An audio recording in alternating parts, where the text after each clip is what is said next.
Welcome to the Foul Play YouTube channel. Excellent. Welcome, everyone.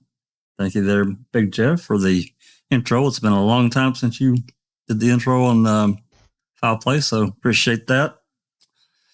And hello, everyone, and welcome to Open Mic 101.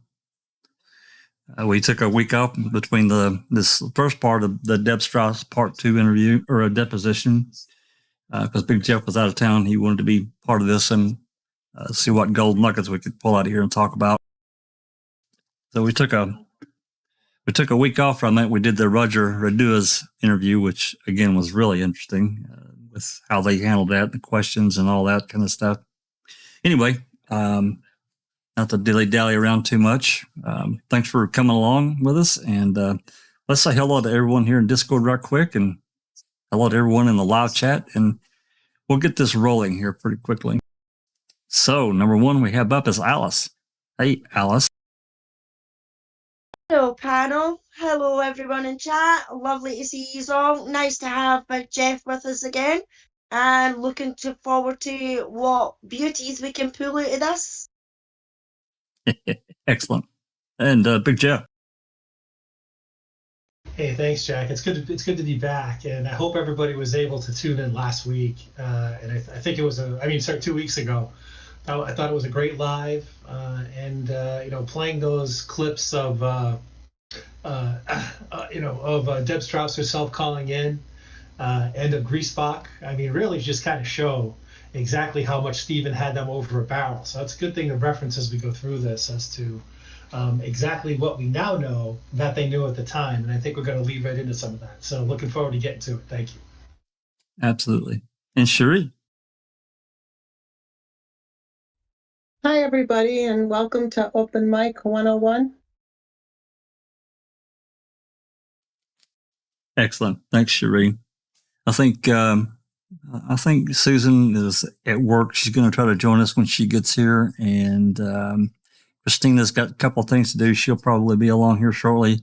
And I know Dr. Silkman is going to try to pop in if he can. He's got other real life stuff going on, so maybe he has time. He can pop in and have a chat. And in the live chat, let's see who we got here. I know we got there's Andy B. How you doing, Andy? Really love this guy. He's great. And Supermod Darkside, as always. Sherilyn Pontillo. Yes, we're going to play that call. Just give me a minute. We'll say hello to everyone. I promise we'll play. Case 10, somewhere out in a field in Nebraska. It's going to be pretty damn cold today, but you do what you got to do, Case. It's cool. Broken Justice, True Crime. You got to forgive me. I need some new eyes. Thanks for coming. There's Clive. Thanks for coming, Clive. There's Graham Moss. Bethany, always. She always comes. JJ, that's my oldest son. Everybody keep a close eye. Yeah, there's Jeff Jones and Cher. And Paul Ward has joined us as well. Nan's Life. Gloria. JD's and Jazz Naz as well. Yep, that's pretty much all I see. So if we missed anyone, apologize. Yeah, Catnet's just popped in. Hello, Catnet, Supermod. Yep. Another Supermod cracking the whip, and she will. All right, so before we get into the deposition, a couple of weeks ago, or whenever it was, I'm doing so many other things right now, projects that I probably stating this wrong. Sherilyn Pontillo had pointed out a specific jail visit that I had posted in Discord here recently, and it's talking about this phone that's downstairs. I played the wrong clip. Apologies for that. I have the right clip, and we're going to play some of it and throw it out to anyone listening. Maybe that's someone that we spoke to that maybe have been familiar with the Manitowoc County Jail at the time and maybe know. They're talking about a phone that's separate from the regular phone system that is not recorded. Don't know if that's true. Don't know that it's not true. But it's an interesting reference that's talked about between Stephen, and I'm not sure if this is Alan or Earl. I'm not sure who visited him, but I suspected it's Alan or Earl, but I don't know that. Maybe you guys can recognize the name. So anyway, let me get this pulled up here and we'll play that. It's a 30-minute visit. We're not going to play anything like that. So, but we'll play a couple of minutes of it so you get the gist of what we're talking about. Anyone that's here in YouTube,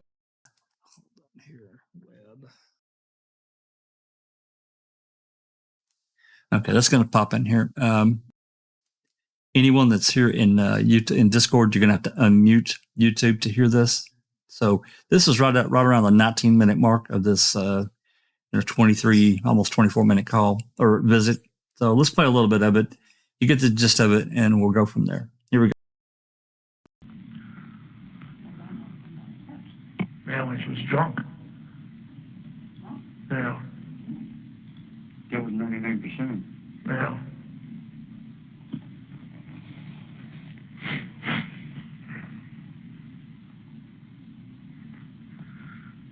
Yeah. You don't know? I don't know either.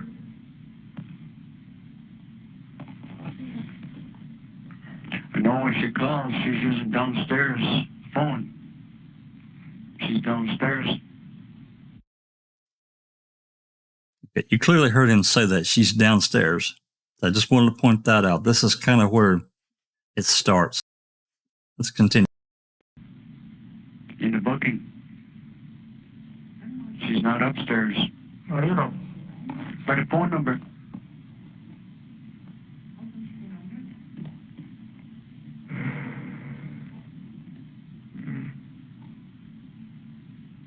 Because Chris was in there and that's the phone he used. Chris was upstairs in the women's territory. I don't think so. No, I don't think so either. Was the same number what Chris had? Yeah, that's right. Correct. So there's something fishy going on. Is that when she calls you correct? Mm-hmm. Oh. No, I have the septic. Huh? I have the septic. Yeah. Yeah. That's correct.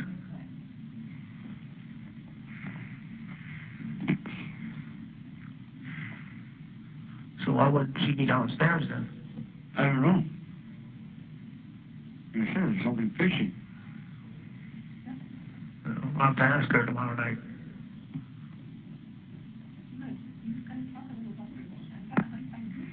Yeah.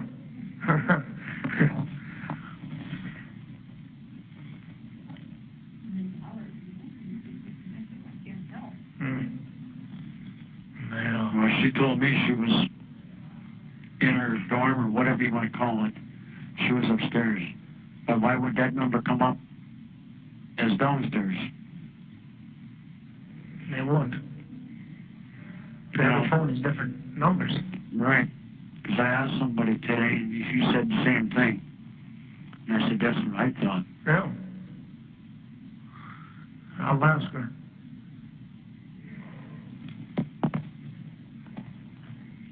Yeah. Well, I did too, and that's what the answer she gave me. What's what? She was upstairs. I tell her she's lying.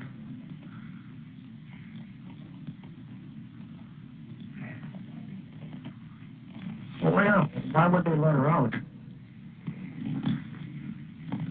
Well, that's just going downstairs, don't to the booking. But why should she go downstairs and use the phone when she can use it upstairs? Well. And they got 2 or 3 phones up there. Yeah. In that block, or what do you want to call it? No.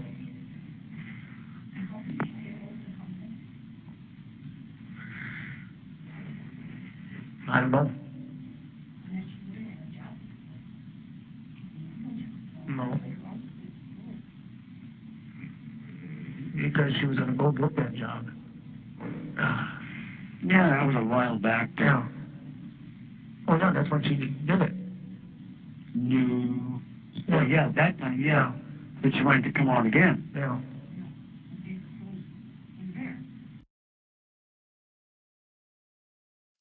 Yeah, I think that's pretty much it. And that, again, that I saw somebody said in chat that that's Chuck that he's talking to. Okay, you guys know the voices better than I do because, yeah.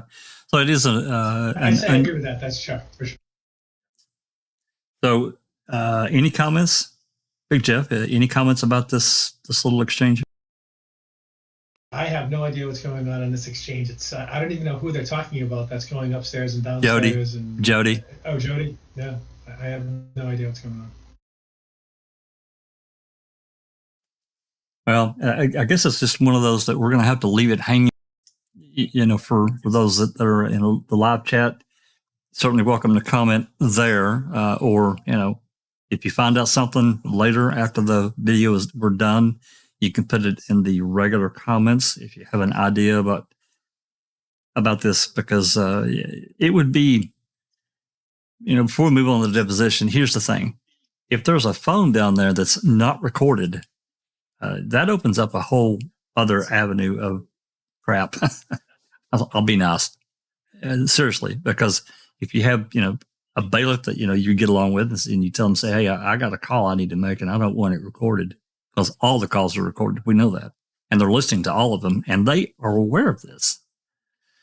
So I don't know what it could potentially mean. But it is a good question. And why they would have, maybe not necessarily that they would have a line like that, but why would they let an inmate use it? So I guess that becomes the other bigger question. So, there you go, Sherry. If you have any, we can carry this forward as time goes on. Maybe we find out more information. I don't know.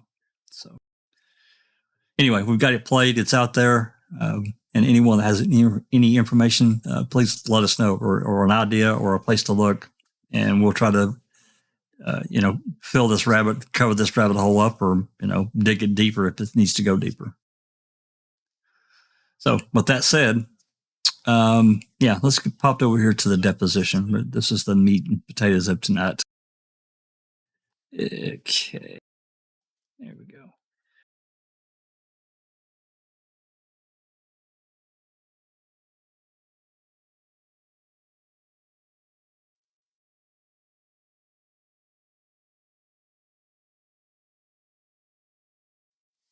There we go. That's got to pop in there now. Sorry? Susan's joined us. Hey, Susan. Hey, hello. How you feeling today? How you feeling today? Oh, a little better. I went and worked, so I think I'm on the mend. You're sounding a bit better as well. Yeah, a bit, huh? You sound about 5 to 8% better. Not much. You still sound a little rough. Yeah, my voice is still pretty rough, but I feel better. So. Well, I've already asked Big Jeff if he would be willing to read, and hopefully Alice can play a part. And if you want, and if you feel like you can do, maybe a couple of the lawyers, like we did last time. I think you did Bascom, and I did the others. I can do that. That's what I figured. I figured you'd be okay with that. So, I object. No foundation. No foundation. That's right. So, Jack, Graham was asking about if we're going to be doing the Colburn files that I've just dropped. I said yes, we would, but it just wouldn't be tonight. Yeah, there's, there was not as big as the last one, the document dump in September, but there was still a significant dump of documents on Friday, and Cherie got them for us, and I've got them actually organized and uploaded. We will be going through them, but I'm not, I'm okay with doing what we did the last time. It's pretty involved and pretty in depth. And I haven't read hardly any of them. I just haven't had time. I got other stuff going on. So, but I know Susan has, she's read through the bulk of them and found some pretty interesting stuff. So yes, we will be going through them. this coming week. I don't know which night. Possibly, I think Jeff has changed his schedule to Tuesday night for the drop for the Discussing a Murder series. So yeah, you do realize, Jack, that there are literally hundreds of pages in that. Yes, absolutely. Well, it's just like the last time. So yeah. And a lot of it the last time, we didn't read. We skipped because it had trial testimony and all that. We're not going to read all that shit. Yeah. But the highlights, yes, we probably will. And either starting tomorrow night or Wednesday night, we'll see. I don't know. I'll take a look at it. So anyway, getting back to this deposition, this part 2, and again, they're going again. Kelly's going after Glenn and Kelly are after any and all information about Gregory Allen as to when these various authorities, lawyers, prosecutors, when they knew about Gregory Allen, everything. They want to know when and how, and all that's what they're trying to pull out throughout all this. We broke it. We had a pretty good conversation the last time, so I'm sure this is probably going to generate some more conversation. I've asked Big Jeff if he would read Kelly's part. Alice is going to read Deb Strauss, and Susan and I, and even Cherie, if she wants to hear later, we'll fill in the various other lawyers that are in the room. This is a 150-page document. We made it to page 43. We'll make it to where we make it, and we'll break. We'll just, if we have to call it, then we'll call it and come back to it later. It's not going anywhere. So, with that said, I'll start. If you guys, Jeff, are you ready? And Alice? I'm ready, Jack. If I could just make one opening comment, please. For anybody who didn't hear the live 2 weeks ago, where we played the greaseback call, the greaseback, speaking at the wrongful conviction forum, he indicated that that not only did the Manitowoc Police Department go to Kasurik and tell him that Penny Bernstein was having doubts about the identity of who attacked her, but he also brought Penny Bernstein with him to do that. Yes. And this was shortly after the thing. So that's a very good thing to keep in mind as we move in these first couple of lines of the deposition. That was an excellent link that you brought us. Fantastic information, and it does provide a lot of context. It really does. Alrighty, I'll start it off here on line 10, and then we'll go from. Well, you know what? Let's just start back with because there's nothing said here. I want you to start it off here on line 17, and that would be you, Jeff. Ms. Strauss, would you turn to page 5572, please?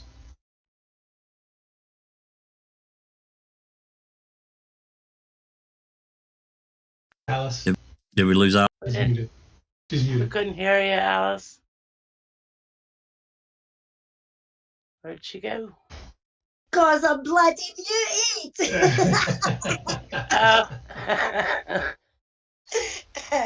I'm like, okay, oh fuck.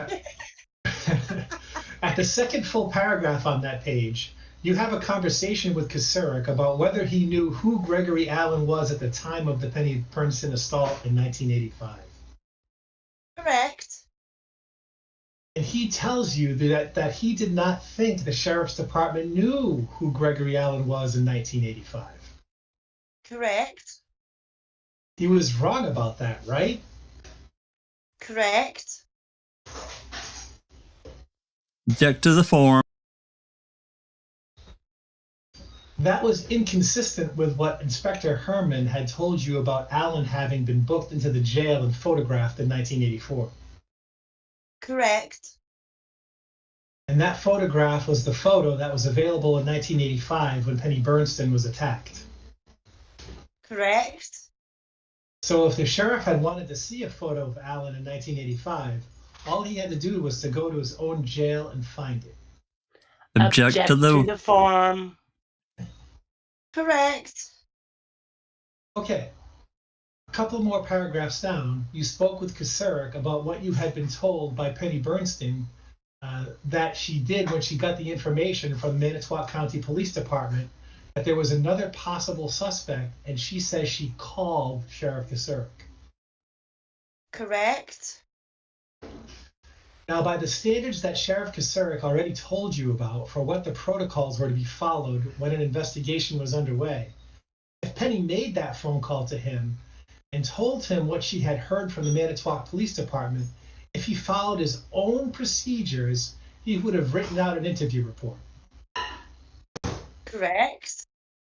And there was no such report that you found. Correct.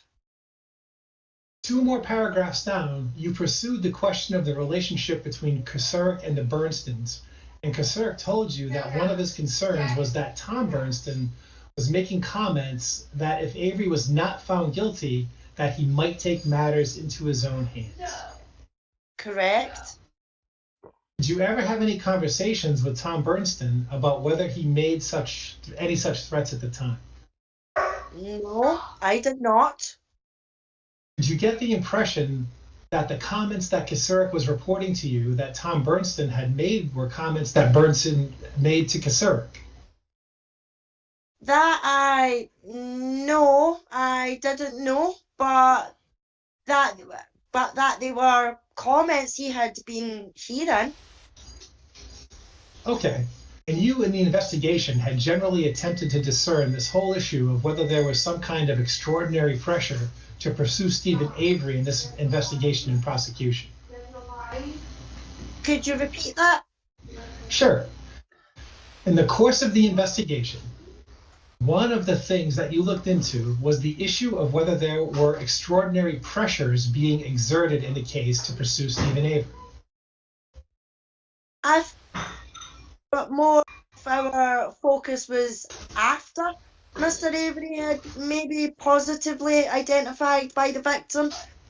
Did the Sheriff's Department ignore other pieces of information? You know, did they know about Mr. Allen and choose to ignore it?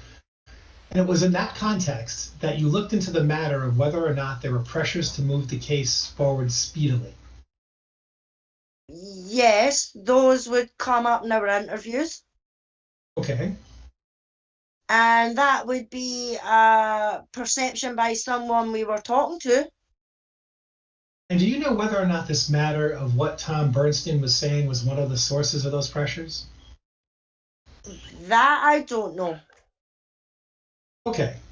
In the final full paragraph of the page, it's about 4 sentences long, you asked Kasurek who he had spoken to about the Avery case since Stephen Avery had been released from prison. Yes. He told you he spoke to Sheriff Peterson. He told you he spoke with Don Belts. And he told you he spoke with Vogel. Correct. And the conversation with Vogel was precipitated because Vogel called him. Correct. On the next page, at the top of the page, Kasurek tells you that nothing changed for this investigation and all detectives' reports went to Belts and then to Kasurek. Correct. That was directly contradicted in your interview with Belts by Belts. Correct. Then you asked him, looking back, where he thought things went wrong with the investigation. Is that correct? Is that right? Correct. Now he told you that he would like to see a photograph of Allen from that time period to see if there were any similarities between Allen and Avery. Correct. And he could have seen such a photo. Objective form. At the time period, just by going and looking at the bookings photos in the jail. Objection form. At what time?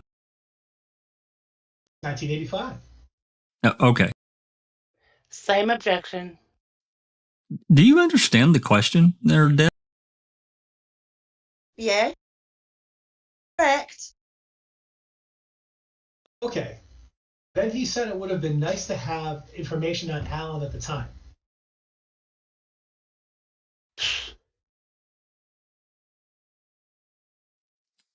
Didn't hear you, Alice. Go ahead.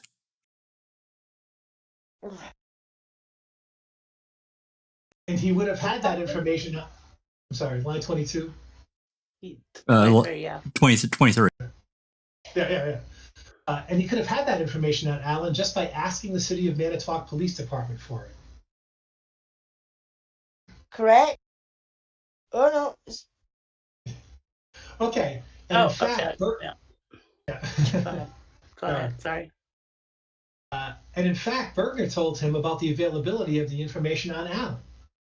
Objection. Form. Core. And you can answer. Correct.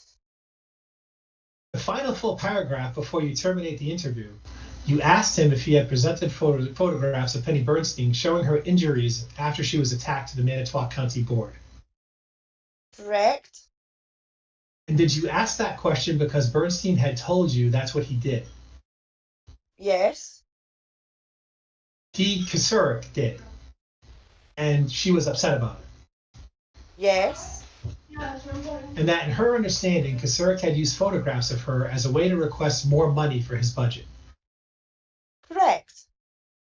And he told you that he didn't recall whether he did that or not. Correct. Lying bastard. Right. All right. Would you turn to page 5574, please? Okay. This is your interview of Eugene Couchet. Oh boy. Oh boy. Correct. I mean, should we wrap up Kasurik a little bit before we Yeah, we should. Yeah. move on to Couchet?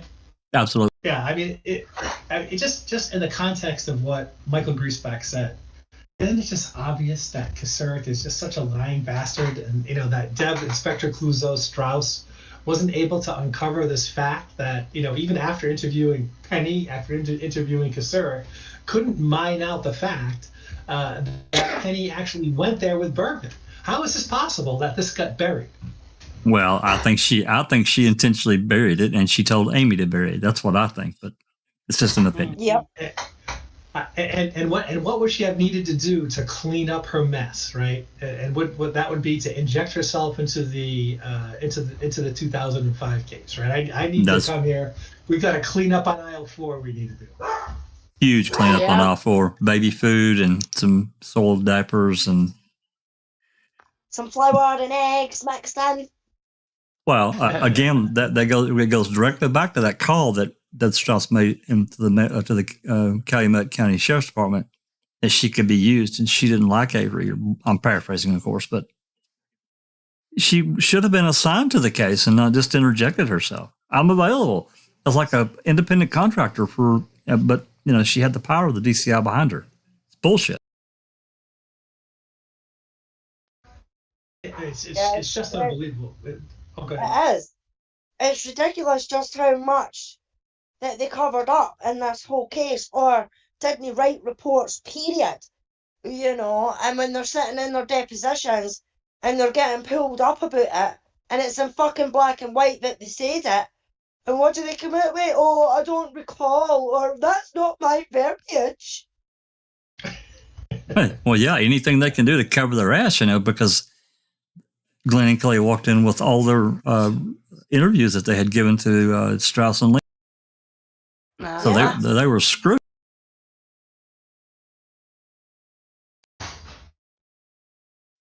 Okay, yeah. Any? I haven't looked at. Yeah. Go ahead. So when we say that to get them out of this 1985 mess, they needed an absolute whopper. This is why, right? We have Kasurik making a big bungle. Vogel's so nervous about it, he called up Kasurik, right? And then we also know he called up Griesbach, right? From what's written in his book. Yeah. And he asked if if the file was in there, if the Gregory Allen file was in there, and he said nope. And boy, it was just it was going to be a fucking mess, and they needed a whopper. And no concern about Teresa at all. No. Not one question by Strauss. Go ahead. Sorry, case 10 says, why do all these cops have amnesia?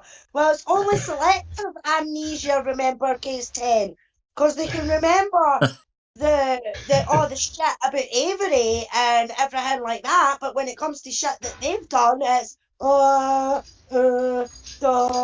it's ridiculous. And then I mean, even Dvorak, I mean, it was written in black and white, and they showed her what was written down that she had said, and what did she say? That's not my verbiage. That's not how I would say it. It's like, fuck off, you daft cow. And what Kasurik said? Kasurik said, gee, it would have been nice to have that information about Alan back then. Give me a fucking break. Yeah. What a total deferring of what actually happened that we now know. You know, within days, within at least a week or so, right? Bergner's there talking to him. Penny Bernstein called him and then went to see him. I don't recall. It just makes my blood boil so hard. And then he has the nerve to use this friggin' photograph of Penny beat up to try and increase his budget. Oh my God! What the hell is that? Yeah. But he didn't remember doing it, right? No. Sure you. But good night, Sherry Lynn. Good night, Sherry Lynn. Sleep tight. And I saw we want to say hello to Behind the Magic. Thanks for coming. I did want to comment just before we move on to Cachet. There was also a conversation, Big Jeff, I know you probably noticed it, and everyone here probably did too, about the booking photograph. That's when we first started reading the booking photograph. Yeah, absolutely. That he was there, that they knew who he was from his previous record, right? That's right. And that's probably that booking photograph is probably one of those charges that Dennis Vogel, sort of dumped down from something that was more sexual in nature to what was it, just a misdemeanor, public disturbance or something like that. Something disturbing the peace or some such nonsense. $50 fine, $100 fine. Yeah, and Susan will back me up on this. When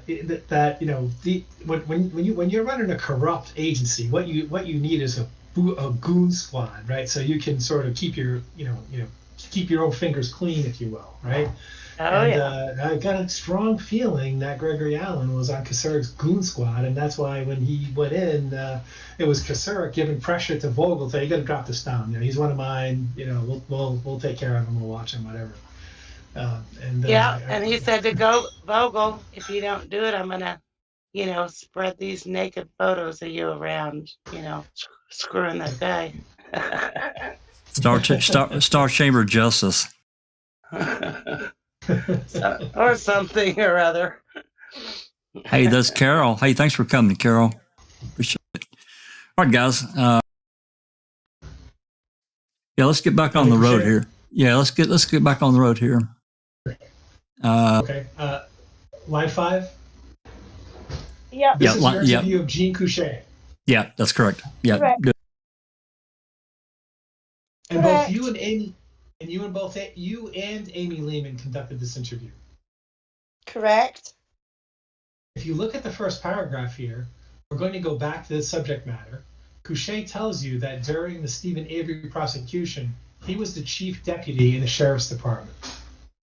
Correct. But Kasurik had told you that one of the other two people was the chief deputy. Correct. Did you ever resolve that issue? No. Who was chief deputy at the time? No. What the fuck? All right. All right. Couchet told you that the composite drawing that he did at the time, that evening, was his first such effort. Correct. Did you at any time, by any means, seek to explore the question of whether or not Couchet had done composite drawings in any other cases after the Stephen Avery case?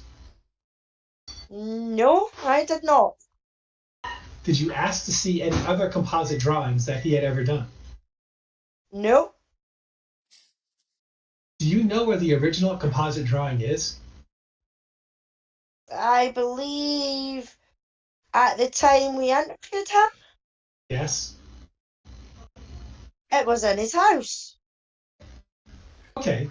Do you recall having any conversation with Janine Gesk about where the original of the Couché composite was? That I don't know. Okay. I just don't remember speaking with her about it. In any respect? I don't recall. I can't say we didn't. All right. Couché told you in the third full paragraph that he went to the hospital, and when he got there, William Beck was there. Okay. Do you know who William Beck is or was at the time? At the time we interviewed him, I believe we probably knew who he was. Did you interview Beck? If we did, there would be a report. Okay. Do you know whether after the sheriff arrived, Beck remained at the hospital? I don't recall. All right. Couché says to you that after Bernstein provided a verbal description of her attacker, he remembers somebody saying, "Sounds like Stephen Avery." You see that? Yes. And that somebody was later found out to be Judy Dvorak. Yes. Okay. And according to Couché, he believes that Kasurek was not there at the time. Correct. What did you understand the "there" to be? Is he talking about in the room or in the hospital?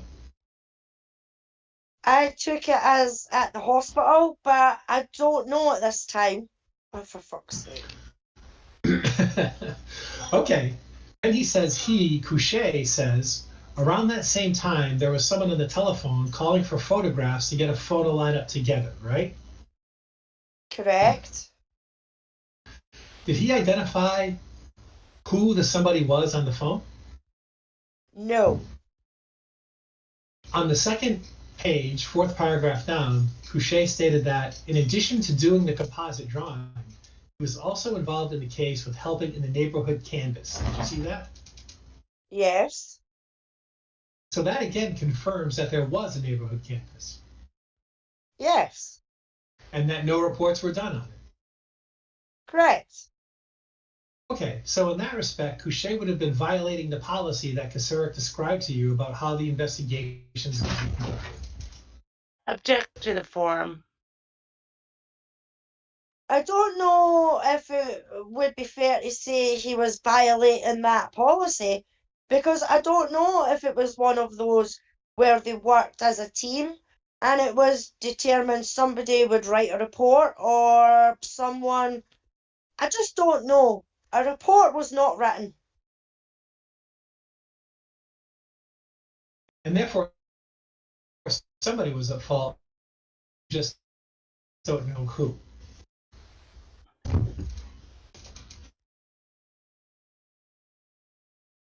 Objective form. Would you go down to the last full paragraph on page 5575? This is Couché telling you that on September 19th of 2003, just 1 week after Stephen Avery was released, he, Couché, saw Belkey at a retirement party, and Belkey made a reference to having told Don Beltz at the time of the Bernstein attack that there was somebody else that looked like the composite drawing. Correct. Did you see that? Yes. That's consistent with what Belkey told you in his interview. Again, I don't recall that Belkey said what Belkey said, but it's possible. It's consistent with what Arland Avery told you that Belkey had told him. Yes. Okay, would you turn to pages 5579 and 5580? Okay. And what is this? This is just a summary of the telephone conversations I had with Miss Bernstein. And what was the subject of these telephone conversations? This was regarding some harassing phone calls she'd been receiving at her home. After Stephen Avery was exonerated? Correct. And in fact, you knew at the time that well, strike that. In the course of your review of the case, you found out from Bergner that one of the immediate concerns of the Bernstons when Stephen Avery was released was that they were going to be harassed. Oh, that I don't recall. You don't remember? I mean, I don't remember. You don't remember Bergner telling you that Bernstein had told him that? Correct. Of course not. All right. If you go over to the final sentence, or the final two sentences on the second page of this report, Bernstein tells you that when she received the phone call that she received from the Manitowoc Police Department in 1985, she didn't tell Vogel about it, but the only person she did tell was Sheriff Kasurek. Correct. I need to parse that sentence a little better. But Bernstein tells you that when she received the phone call that she received from the Manitowoc PD in 85, she didn't tell Vogel about it. She only told Kasurek. Okay, I got it. Sorry. Pages 5581 through 5583 are yours and Amy Lehman's interview of Brenda Peterson. Correct. And she's one of the people in Vogel's office, I'm pretty sure, right? Correct. And in the second full paragraph on the first page, Peterson. Well, first of all, at the time you interviewed her, what was Peterson's employment? She was the Manitowoc County Victim Witness Coordinator. And she had been employed by the county during the time period in 1985 when Stephen Avery was arrested and convicted for the assault on Penny Bernstein. Correct. In the next paragraph, she tells you that from the beginning, when she heard that Bernstein had been attacked and saw the composite drawing, she thought it was Gregory Allen that committed the offense. Correct. And she told you that she was familiar with Allen at that time. Correct. And she was familiar with him because he had been at court hearings where Allen had been at court. Correct. And when she saw the composite, she knew, therefore, what Allen looked like. Correct. She also told you that she knew about Allen's history. Correct. Did she tell you how it was that she knew about Allen's history? She said that Mr. Allen had been in court for various things, including stalking, window peeping, watching women at Red Arrow Beach, and stealing women's undergarments. And she also told you that she knew at the time that the Manitowoc Police Department was watching Allen because of his behavior. Correct. Now, we know from the report that was provided to you by the City of Manitowoc Police Department that this surveillance, which was being conducted of Gregory Allen, began on the 17th of July and ended on August 2nd, right? Well, the dates I wouldn't know. I don't know. Well, let's go off the record for a minute. Off the record. Back on the record. Ms. Strauss, I'm going to show you the Bates timestamp pages 5428 through 5431 of Exhibit 17 in these proceedings and ask you to take a moment to look at that. Okay. Do you want me to read the whole thing? I want you to satisfy yourself that the period of time for the surveillance was between July 17th and August 2nd.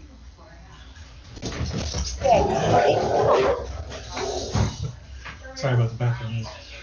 Okay, so if you would return to page 5581, we were at that period where Peterson told you that Allen had been in court for various things. And then she stated that the Manitowoc Police Department was watching Allen because of his behavior. Correct. You see that? Yes. So Peterson is then telling you that during the period of time between July 17th and August 2nd, she knew about the Manitowoc Police Department's surveillance of Allen. Objection. Object to the form. Form of the question. Mischaracterization. You may answer, ma'am. Mr. Finkelmeyer, do you understand what he's asking? Yeah, I think so. Go ahead. Okay. Yes, I believe she did know that. Okay, and she also told you that she told Dennis Vogel about that. Objection, no foundation. I believe she believes that Vogel would have overheard her making statements such as that. She said she was quite vocal about it, right? Correct?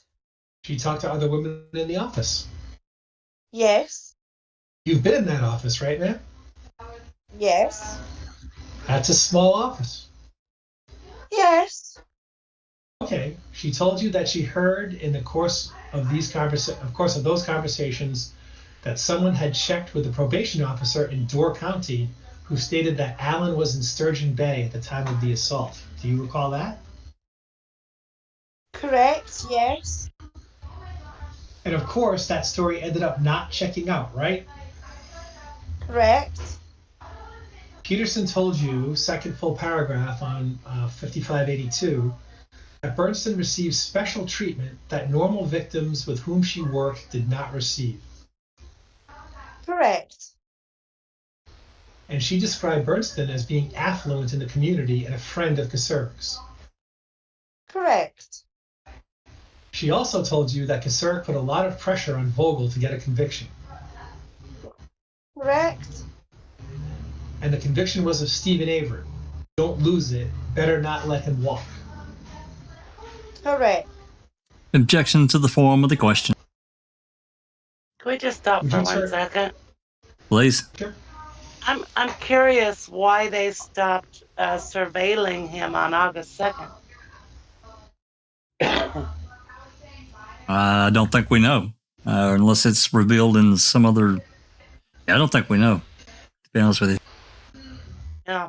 We just know the date of the what was the date of the attack on Penny? You guys recall that? Was it the 29th? Yeah, July 29th, I think. Yeah. So just a couple days after. It's weird.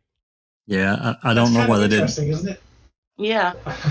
Almost as if the surveillance on Gregory Allen was supposed to be like a cover, right?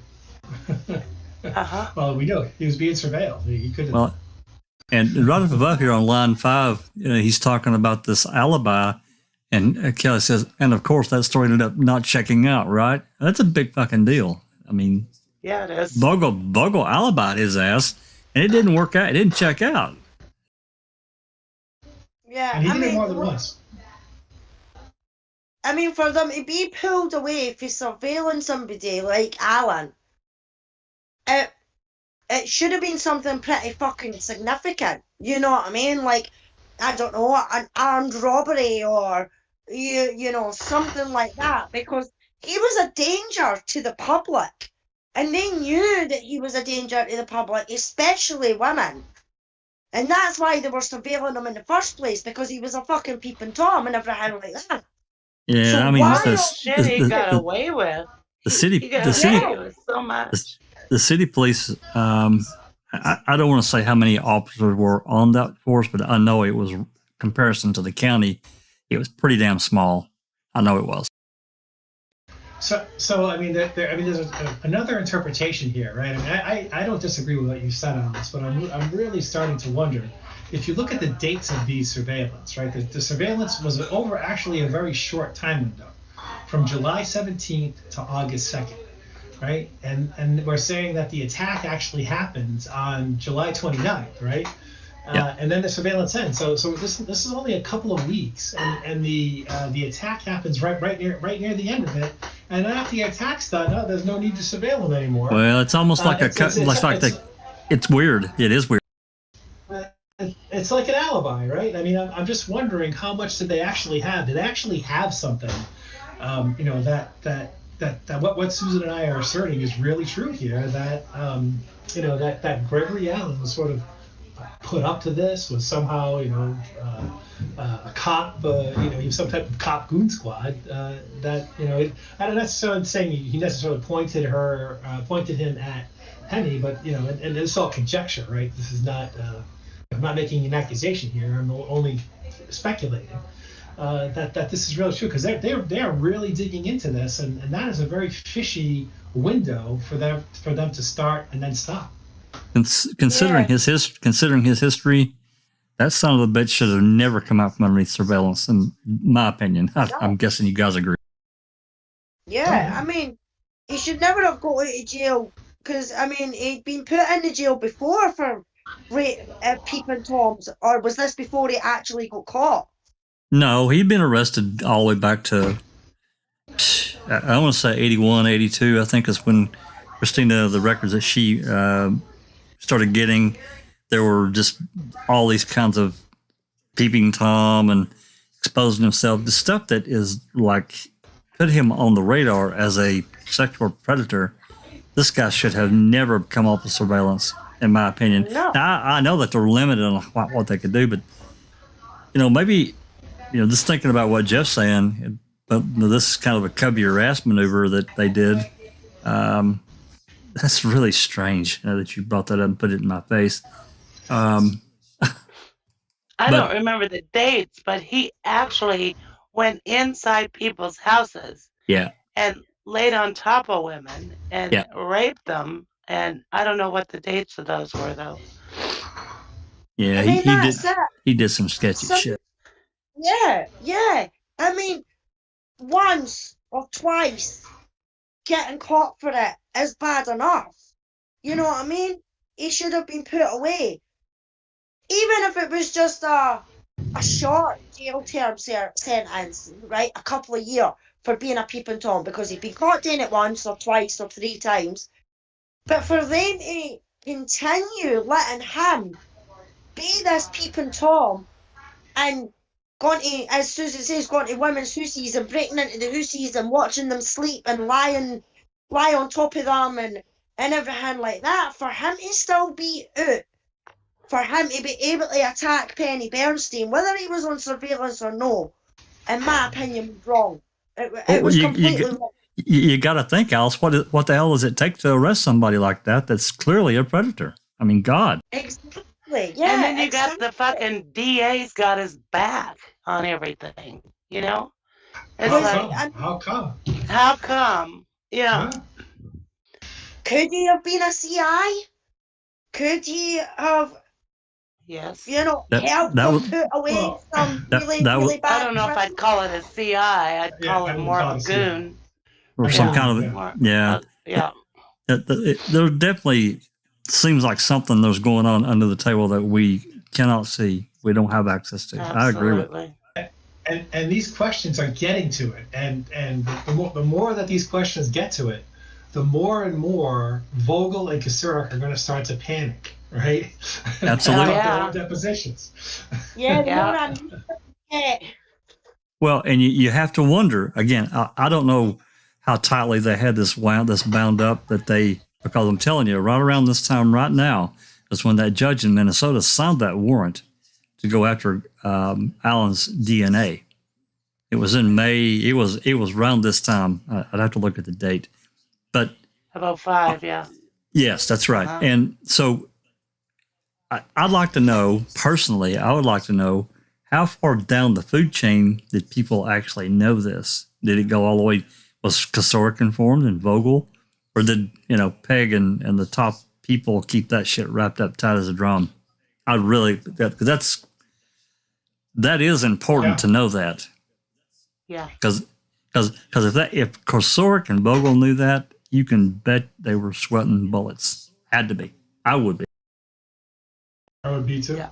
And this I mean, just imagine the spectacle that this would have been, ruining careers and really just destroying the whole power structure that Kasurek had established over 20 years, right? Absolutely. And just shining the light on that that cockroach of an organization that he put together. Yep. Well, that would have been a disaster. And even convictions that Vogel had, his prosecutions probably would have been called into questions, because this would have rolled right up to their doorstep. There's no doubt about it. It should have. It should have, absolutely. It should have when they did the investigation, when Strauss and this whole, Peg's investigation should have happened then. Who was it that gave him the nickname the Sandman? Somebody is bound That was the city police that did that. Because they didn't know it was Gregory Allen, right? They just knew it was at the time, right? So this person this case that Susan's talking about, especially because it's mentioned specifically in Pegg's report, where he breaks in and he, for all practical purposes, like masturbates on this teenage girl. Yep. They didn't really know it was him yet, right? That later they were able to show her a photo and verify that it was him. But he did things at night. His MO was to do things at night, which it makes it even more suspicious that this attack by him happened during the day. Like, why did he break his own MO? Yeah. Yeah, I mean, that's it. Every time we read something or we go back and we reread it, we've got more questions than fucking answers when it comes to this case. Absolutely. Jack and I are 100% on the same page. We always say, to understand that the 2005 case, you have to understand what's going on in these depositions in the 1985 case. That's right. Literally, the sky was falling. You know, I'm just thinking, I wonder who the first woman on the beach was, if that was somebody that they were after, you know. We could probably request, we could probably FOIA that quite report. Get a hold of him. Yeah, I'd like to know, actually. Why don't we? Don't let me forget. Okay. Okay. Could have been another setup. Well, maybe. Practice run. That didn't quite work. Yeah. Okay. So line 24, Jack? Line 24. Would you turn to page 5584, please? Okay. This is an interview that was conducted by you and Amy Lehman of Dennis Vogel. Correct. And for this interview, unlike any of the other interviews, Assistant Attorney Generals Jennifer Nashhold and Tom Fallon were present. Wow. Oh. Fucking hell. Correct. Interesting. Is he shitting bullets or what? Yeah. And how was that decided? I believe this was the only interview we did in Madison. It was actually done at the DCI office, and they stated that they wanted to be present during the interview. You know, let me just interrupt before you start into line 13. You got to wonder, because this is an interview of someone, why would you have other lawyers in there? What the fuck? As if there's not enough, right?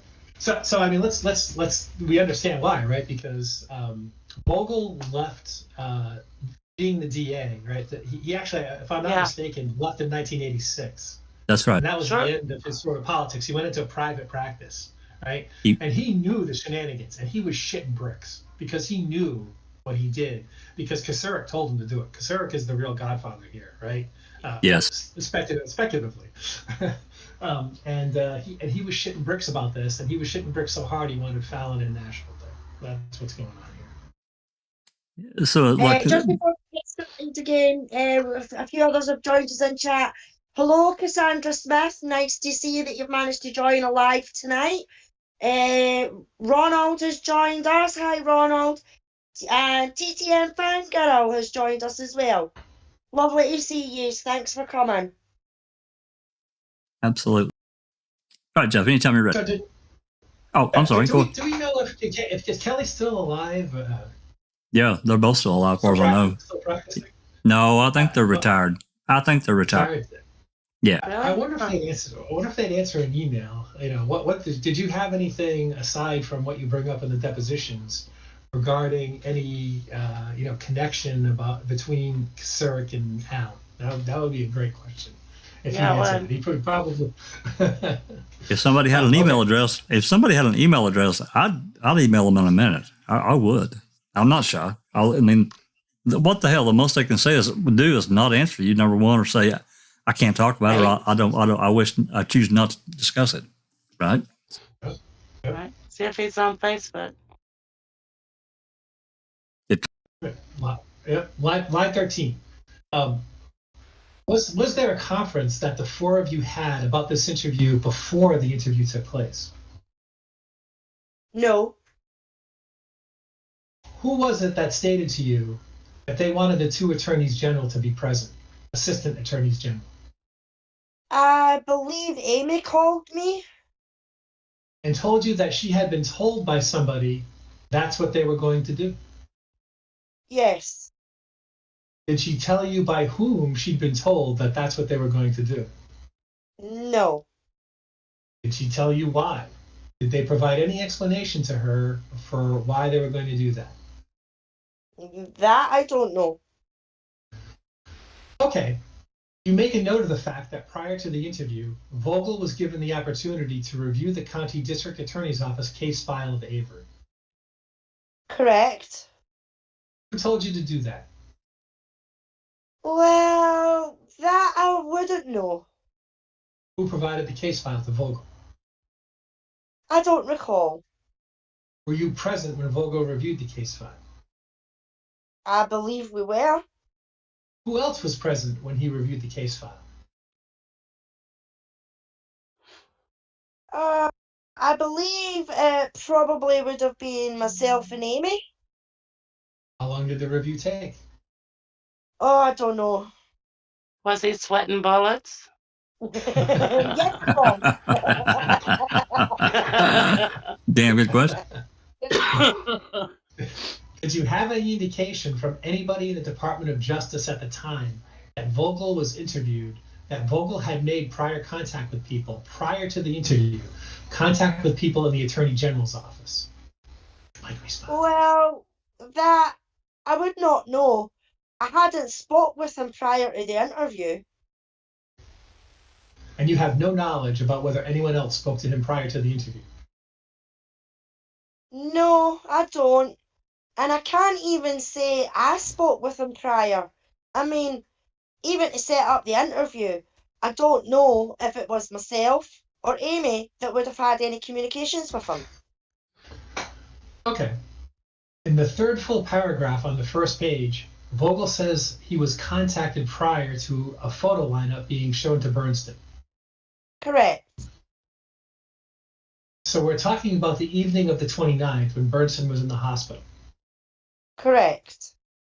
And Vogel's telling you now in 2003 that he was contacted prior to when Bernstein was shown the photos. Correct. By whom?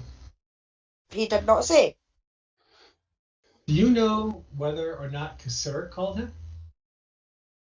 I don't know.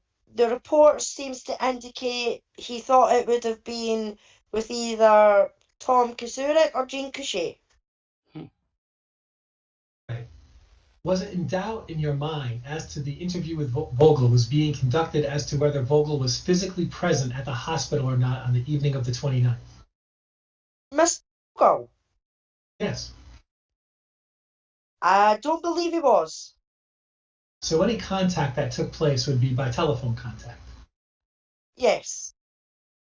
So we're not yet in the 85, we're not in the era of cell phones. So this would have been either, in your understanding, either Couchet or Kasurik would have been calling Vogel from the hospital on the telephone. Correct. On the second page, about halfway down, page 5585, Vogel affirmed that Stephen Avery was a not unfamiliar person to him at the time that Bernstein was attacked. Correct. And amongst other things, Vogel tells you that he assumed Stephen Avery's assault upon a lady on the road was sexually related. Correct. Now, that's Sandra Morris we're talking about, obviously. Did he tell you what he meant by sexually related? If he would have, it would have been in the report. Okay, so the answer is no. Correct. Question. Vogel, two more paragraphs down on 5585, Vogel tells you that his recollection was that Bernstein gave a verbal description of her assailant. A composite drawing was done, and a detective made a comment that it sounded and looked like Avery. Vogel stated that it was then that a photo lineup was put together. Correct. Did Vogel tell you what the source of his information was, since he wasn't at the hospital to describe that sequence? No, he didn't. He had not. In the last paragraph on page 5585, there's a discussion that includes Vogel making statements to you about observations that Arlen Avery had made. Correct. Those observations that are referenced to in that paragraph are observations that Arlen Avery had made about Stephen Avery's clothing. Correct. And the testing of Stephen Avery's clothing for cement dust. Correct. Do you recall whether there was any conversation with Vogel in that context about Arlen Avery's observation that Stephen Avery had cement residue on his shoulder the night that he was arrested at the house? I think Mr. Vogel basically told us that Arlen Avery would not have been in a position to see what was seized from Stephen Avery's home, as it was related to clothing. He didn't tell you anything about whether Arlen Avery would have been in a position to see Stephen Avery's shoulder with a cement dust on it. No, he did not. In the third full paragraph on page 5586, the subject matter of Vogel seeking preventative detention for Stephen Avery was discussed between you and Vogel. Correct. Do you have any recollection about whether that was the first time that preventative detention had been sought in Manitowoc County ever in a criminal case? I do not know. Okay. Do you know now, as you sit here, that on the matter of seeking preventative detection, District Attorney Vogel had spoken with an Assistant Attorney General in the Department of Justice at the time? I don't know. So there was no conversation in the course of your review between yourself or Ms. Lehman and Vogel concerning conversations that he had with an Assistant Attorney General, Michael Zalewski. If it's not in the report, no. Vogel says that he alone made the decision to seek preventative detention. Yes. So can we just stop for a second? Cherie, do you know what this is, preventative detention? Is this just, you're just not getting bail? No, he couldn't talk to his lawyer. He couldn't talk to anybody. I think that's what it is. That's the legal definition of preventative detention. Okay. Is that right, Cherie? Are you asking if it's illegal that they were holding him and not letting him talk to a lawyer or anything? Yeah. Well, that's illegal. No, I'm asking what the definition of this preventive detention. Is that not speaking? I'm not even sure that I've ever, actually read a definition of that, but it sounds like they're keeping him because they want to prevent him from I can't even think, from doing future crimes. So, but I'm not sure. That's what it means to me. I've never heard of it before. I can tell you that. I'll have to look it up. Okay. Sorry to interrupt the flow. No, that's fine. That's a good question. I mean, why the hell would they feel the need for that? Yeah, and it's hard to believe that this would be something that would disallow him from speaking to his lawyer. I just can't believe it. Well, yeah, I mean, you would think that would be something that would be put in place for Alan. Preventative detention means putting him in detention to prevent him from committing any more crimes. I mean, that's what it sounds like to me. Preventative detention, you know what I mean? He's seeking to get Stephen detained so that he's not able to commit any more crimes. But Stephen wasn't a fucking criminal, so. Well, and don't forget, gang, that what did Pagel do in 2005? He prevented Glenn and Kelly for hours. They played this game and prevented them from talking to Avery until like 8 or 9 o'clock that night. He was arrested between 1 and 2 that afternoon, and they played keep away for. That's right. Wouldn't let it, and then finally, Pagel relented, and it was like 8:30, 9 o'clock that night, and Glenn or Kelly, one was able to get in and talk to him. Yeah. Behind the Magic in chat says preventative detention. Preventative detention is an imprisonment that is punitively justified for non-punitive purposes, most often to prevent further criminal acts. Wow. Well, that's just detention. Yeah, somebody that's like, I don't know. God. So before you get to see a judge, right? You're just not going to let this guy. You're not going to let this guy out. Yeah. Yep. Basically, yeah. Jesus Christ. Thank you for that behind the magic. She Yeah. says Google searched it. Perfect. People is our friend sometimes. Google is our friend sometimes. Absolutely. Okay. Alice, you want to do line 6?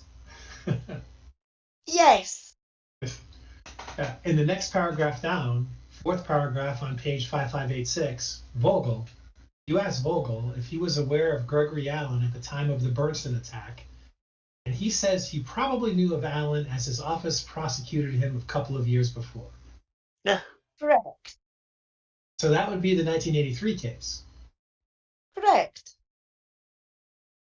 And it wasn't just his office who prosecuted him. We know it was Dennis Vogel himself. Correct. In the next paragraph down, 3rd or 4th sentence, Vogel said that he noticed while looking through the case file that an earlier conviction of Allen was in the Avery case file. That phrase, while looking through the case file, do you believe that to be a reference back to page 5584 when he was permitted to review the case file? Is that what he's talking about, or is he saying, to your understanding, that he reviewed the case file way back in 1985 and he remembers then what he saw? I believe it was something he probably just currently saw when he was looking through the case file.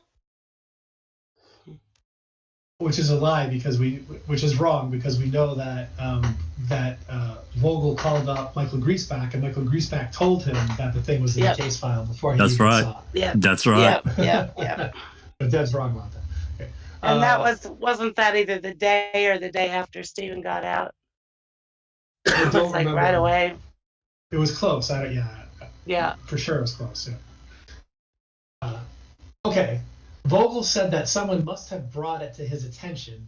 The "it" that he's referring to is the earlier conviction of Allen that he saw in the case file. Correct. So when he says that someone must have brought it to his attention, he's not talking about having brought it to his attention just before the interview began in 2003. He's saying back in 1985, somebody must have brought it to his attention. Objection. Form of the question. I don't know. How else did it get into the damn case file unless he put it there, right? That's right. That's what they're saying. Exactly. Was there any discussion with him about who might have brought it to his attention? No. A couple more paragraphs down. If you just go back to 5584, this interview took place on October 28th. Yes. I believe earlier in your testimony, you told us that Kasurek was interviewed on the 29th, and that was the final interview, as you recall it. I believe he was. So was the second to the last interview this interview of Vogel? You know, I can't remember if... I remembered when we interviewed Mr. Kasurek, it was in the evening. And I just don't remember if we did the other interviews earlier on in the day or on the 29th. Okay. But it was very close to the end. Very close to the end. Okay. So by then, when you're talking with Vogel, you've already completed the interviews of the women in Vogel's office who had told you what they had told Vogel. Yes. All right, and 2 more paragraphs down on 5586, you ask him if he can recall any of his own staff talking to him about concerns that Allen was the better suspect. Correct. And he says, there may have been such a discussion, but I can't remember it. Correct. So he doesn't deny it. He just says he can't presently remember it. Right. Correct. And then he goes on to say he would have never thought lightly about other possible suspects that were brought to his attention. Correct. Okay. Did you have any discussions with him about whether he has discussions with Kacerek about suspects other than Avery? Sorry, could I have that read back? Sure, off the record, then back on the record. Line 16. Hey, I have a question. Can we Yeah. stop just a second? Why do y'all think that Vogel put that file on Alan into Stephen's file? That is a Why good was that question. in there? That is a damn good question. It's like he's trying to link the two together somehow, some way. You think he did that before leaving town, maybe? I don't know. It doesn't make sense to me why he would put that in there. The only thing I can think of is that they were trying to hide it. And they thought that they had a clean, secure conviction and that nobody of Stephen, and that nobody would be looking at this case again. So they Yeah, knew but Alan you know, just in case, why would you have Alan's file in Stephen's? Yeah, it doesn't add up. Yeah, I mean, I get what Al's saying. It's kind of, it's basically mislabeled, but it's stuck. Anybody. It's really fucked up. I've wondered about that too. It's weird because obviously Vogel knew it was in there because he was worried. He called Griesbach and said, is that in there? Yeah. He knew it was in there. Jinx says not to give him an out, but he did leave in 86. Is it possible that it made it into Stephen's file in 96 when he was appealing? And that is when someone in the office notified Vogel of Alan's record. Well, that's another possibility, I guess. Possible, yeah. Possible. Yeah. Good Sorry. Hey, Jack, grab Bascom for me for just a couple minutes. I will. Okay, I'll be right back. So, Line 16, line 16. That's correct. if it's not in the report, no, we did not. In the next paragraph, you asked him if he could remember thinking that Alan could not be a suspect because he had an alibi, and he told you he couldn't remember that. Correct. So he had no memory of any suggestion that Alan was in Door County or Alan was somewhere else and therefore couldn't be a suspect. Correct. Didn't deny it, he just didn't have any memory of it. Correct. On the top of the next page, he told you that he wasn't aware that the Manitowoc Police Department was surveilling Gregory Allen at the time of the Bernstein assault. Correct. Was he asked if he recalled anybody telling him that? Mr. Covelli, objection, asked and answered. Could you repeat that? Sure. Was Vogel asked in his interview if he recalled any person, whether in the Manitowoc Police Department or elsewhere, telling him that Allen was being surveilled at the time of the assault? Mr. Covelli, objection, asked and answered. Mr. Finkelmeyer, go ahead. I believe that would have been his answer, or that question would have resulted in his answer that he did not know the police department was there, and then he followed them up saying, I didn't know about it until I read it in the newspaper, which would lead us to believe, no, he did not know from anyone. Was he asked whether or not Brenda Peterson had told him that she knew that Gregory Allen was under surveillance by the Manitowoc Police Department at the time that Penny had been assaulted? No. Next paragraph, Vogel tells you that over the years the relationship between the Sheriff's Department and the Police Department varied depending upon the time, period, and personalities involved. Yes. In response to In response to what did he tell you that? That I don't know. You have no recollection of that. No. Do you have any recollection of what he meant when he said the relationship varied depending upon the time and period of the personalities involved? Mr. Covelli, objection calls for speculation. No, I don't. A couple of more paragraphs down, in the 3 paragraphs down, he tells you that Alan never struck him as a big-time criminal, just someone who had a couple of exposure cases, and if that were any cops with different perspective, he didn't know about it. Correct. And he was the prosecutor of Alan in 1983. Correct. All right. And do you know from your interviews that Peterson had told him about Alan's sexual history? Mr. Covelli, objection, form of the question, no foundation, mischaracterization. I don't recall Miss Peterson ever talking directly to Mr. Vogel. I think again she just assumed that Vogel would have overheard her concerns as she was talking to office staff. All right. At the end of the interview, you asked him who he had spoken to about the Avery investigation since Avery was released from prison. He tells you he spoke to Kasarik. He spoke to Mark Rohr. He spoke to Mike Griesbach. He contacted Jim Fitzgerald and Jim Bolger. Correct. Did you ever interview Jim Fitzgerald? If we did, there would be a report. You don't have any independent recollection. No. Do you have any recollection of having made an attempt to interview Fitzgerald and being unable to do so? I don't recall. So this is just a good place, right? So we know that when Vogel called Griesbach, he asked him about the thing that he was most worried about, right? He asked him about, oh my God, was the Allen file in there, right?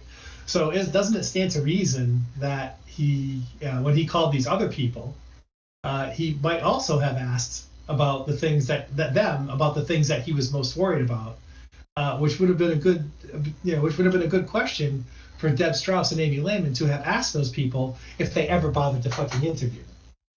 That's right, and also not mentioning to Vogel about what Brenda Peterson had said to the office staff.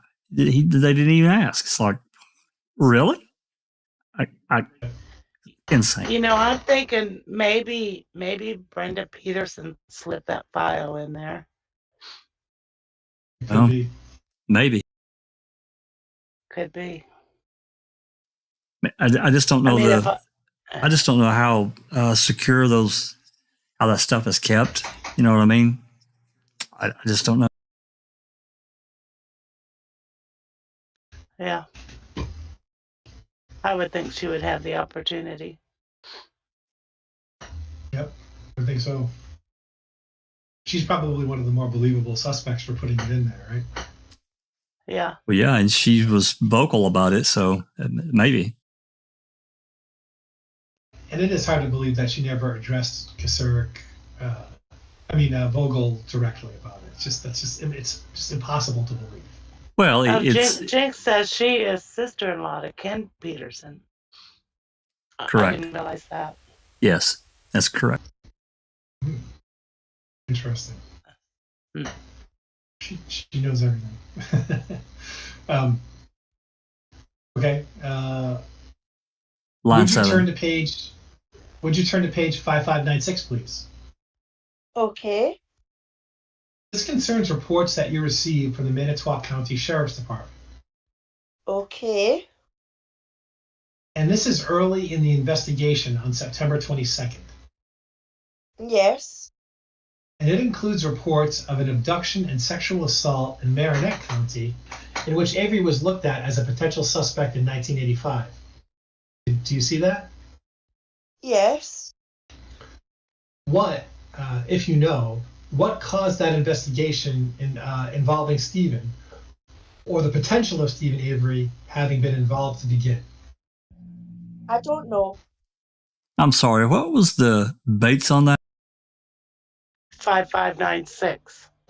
5596. Would you turn to page 5602, please? Okay. This is an interview that you conducted of Judy Dvorak. Correct. At the time you conducted it, she was employed at Wackenhut Security. Correct. She was no longer employed in the sheriff's department. I don't believe she was. All right. Do you know anything about how her employment in the sheriff's department ended? If it's not in the report, no, I don't know. So you don't know whether... I have no independent... I'm sorry, go ahead. I have no independent recollection. I don't. You don't know whether she was terminated as a deputy in the Manitowoc County Sheriff's Office Department? No, I don't. At the time of the attack on sexual assault on Penny Bernston, Dvorak was working as a part-time sheriff's deputy. Correct. And did you ever determine whether or not the husband of Sandra Morris was also working as a sheriff's deputy in the county sheriff's department at the time? I don't know. Dvorak was at the hospital because Kasurek had requested her to go and take a statement from Bernston. Correct. In the second full paragraph on page 5603, Dvorak said that when she took the statement from Bernston, there was another detective in the room with her. Do you see that? Yes. Oh, here we go. Was that Kalanzik? I don't know. Was it Beck? I don't know. Are there any other personnel of the Manitowoc County Sheriff's Department who were present at the hospital on the evening of July 29th, 1980, on the 29th of July, 1985, than Kasurek, Couché, Beck, and Kalanzik that you know of? Objection. Form of the question. Foundation. It would be indicated in the reports if they were there. All right. Would you go down to the fourth full paragraph? This is Dvorak telling you that instead of asking Bernston to provide a written statement, Dvorak thinks it's possible that she gave a taped statement. She doesn't think that a written statement was asked for on the day of the assault because Bernston's physical and mental condition. Do you see that? Yes. Was that contrary to what Bernston told you? Yes. You and I had some dialogue yesterday about the discernibility of the content of the cassette tape that was given to you by the Sheriff's Department when you conducted your review. Do you remember that? Yes. Even though it was not discernible, is there anything that causes you to think that the cassette might have been a cassette of a tape recording of Bernston made by Dvorak on the evening of the 29th of July? Mr. Covelli, objection. Form of the question. No foundation. I was never led to believe it was the statement made by Mrs. Bernstein. Even in the GAR, did you listen to the cassette tape that was given to you? No, we were unable to. Well, you made an effort to listen to it. It was a tape that we just did not have the technology available to be able to reproduce the tape because it was so old. Oh, for fuck's sake, it's on a tape recorder, fucking Yeah.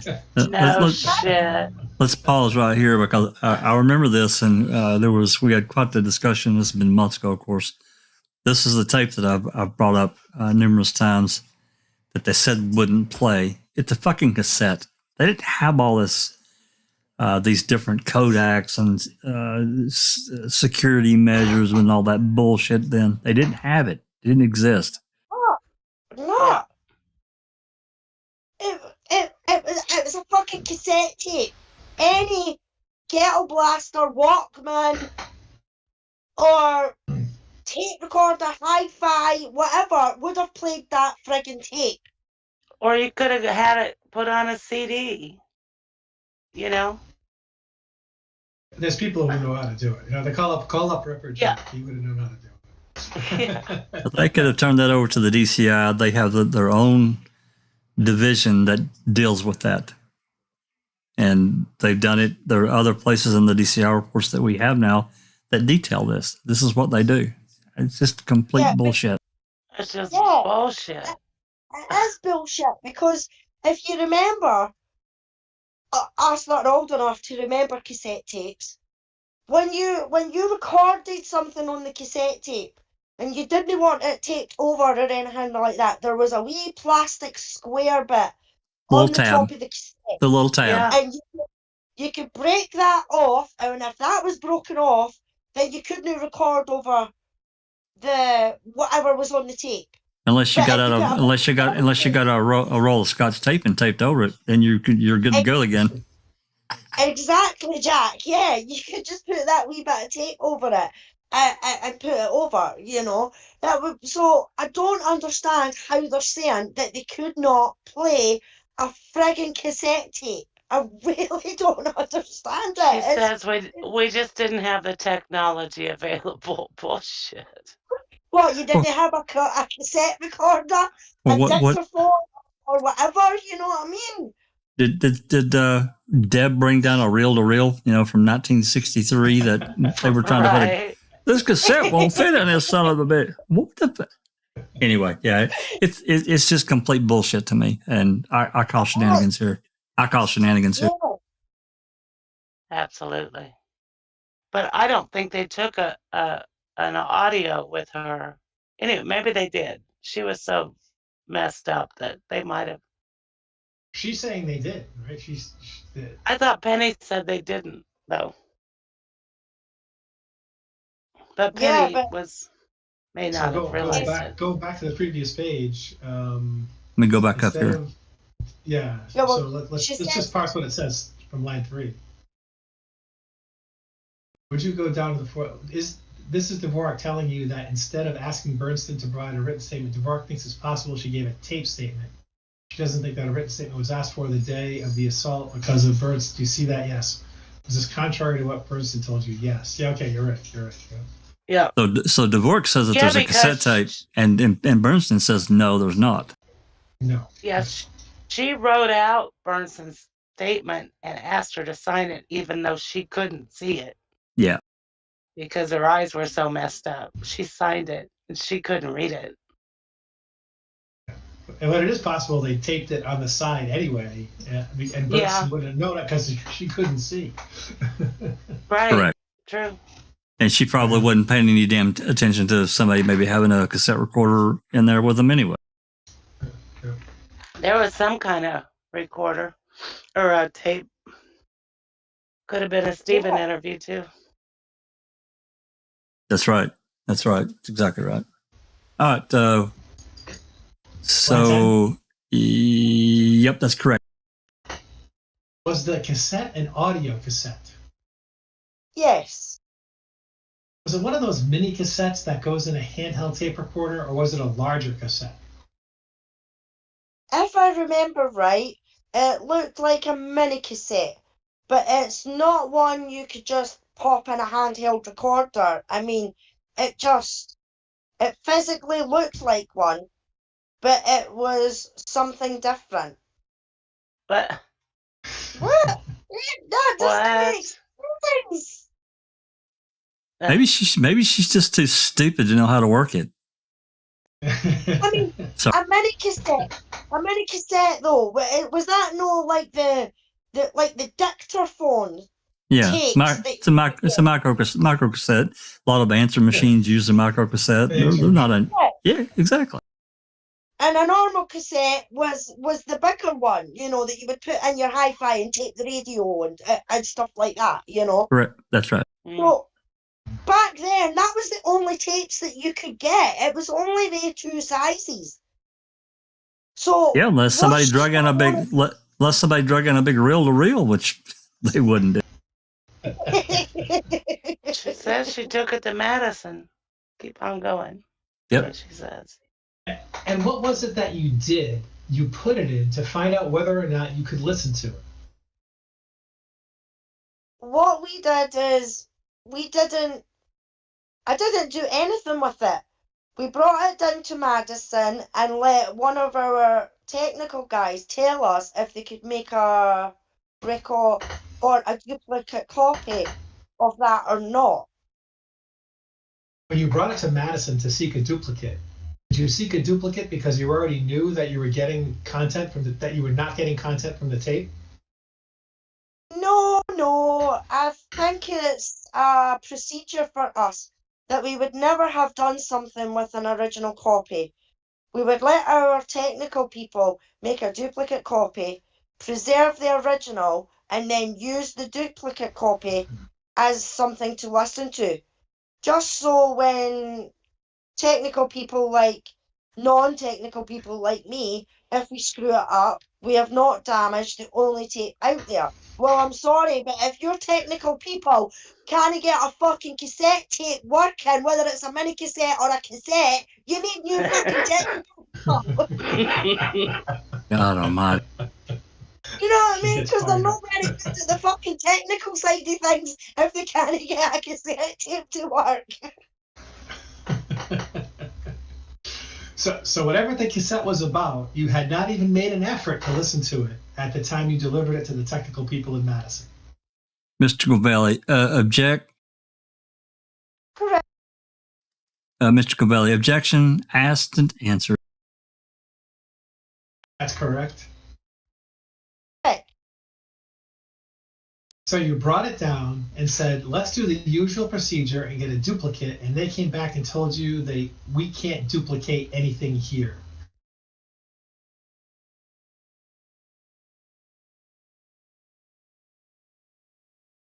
Correct. Do you know who conducted that effort? I believe it would have been Larry Flesert, Flessert.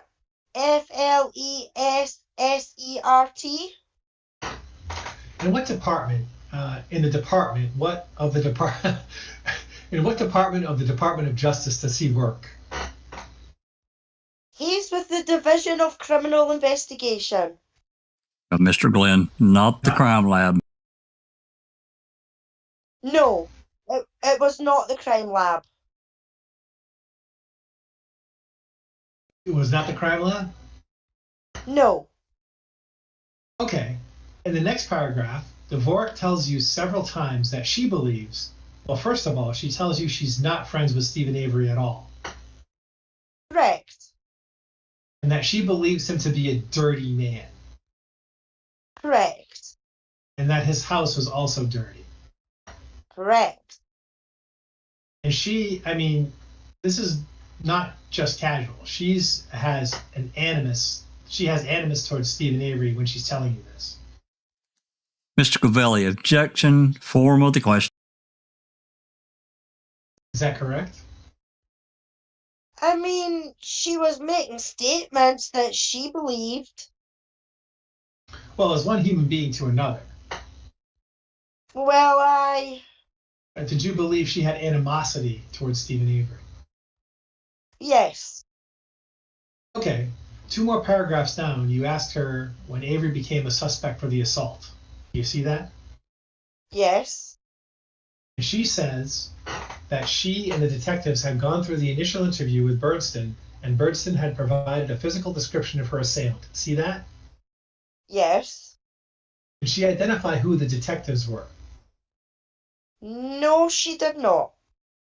All right. She says at that point, Avery became a suspect. Correct. And that Avery became a suspect based on Birdston's physical description. Correct. Is she telling you, I'm the one who said that sounds like Stephen Avery? No, she did not. Did you ask her? No. Why not? I believe she was one of the very first people we had interviewed, and we probably just did not have that information at the time. And there was no need to go back because you later determined independently that she was the one who made that statement. Mr. Covelli, objection. Is that? We believe she was the person that made that statement. Top of page 5604, Dvorak describes Avery as an abusive man. Yes. 4 or 5 paragraphs further down, she describes him as a very vindictive man. Where was that? I'm sorry. Second full paragraph Yes. from the bottom. Oh, okay. All right. And back up to the paragraph where she describes him as an abusive man, she says that she had seen Avery chaining his son with a metal chain in the front yard. She tells you that? Yes. And that was, in her opinion, a way of babysitting his children. Yes. And she says that he could have committed this crime with no let me start again. And she says that he could have committed this crime was no surprise to her. Correct. And that it fit his pattern of previous crimes and the quote profile, end quote, was there. Correct.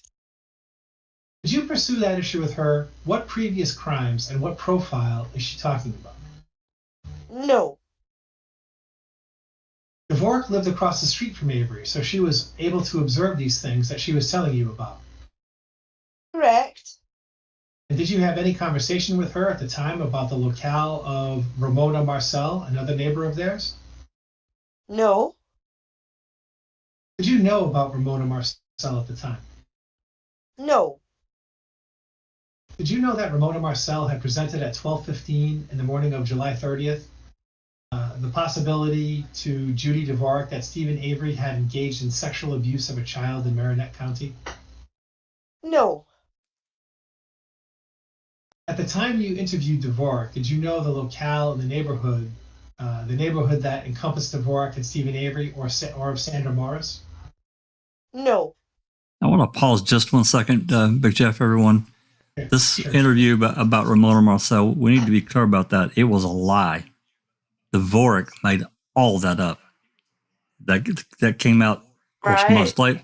That came out months later in these depositions. But Ramona Marcel gave a deposition, and she said that shit never took place.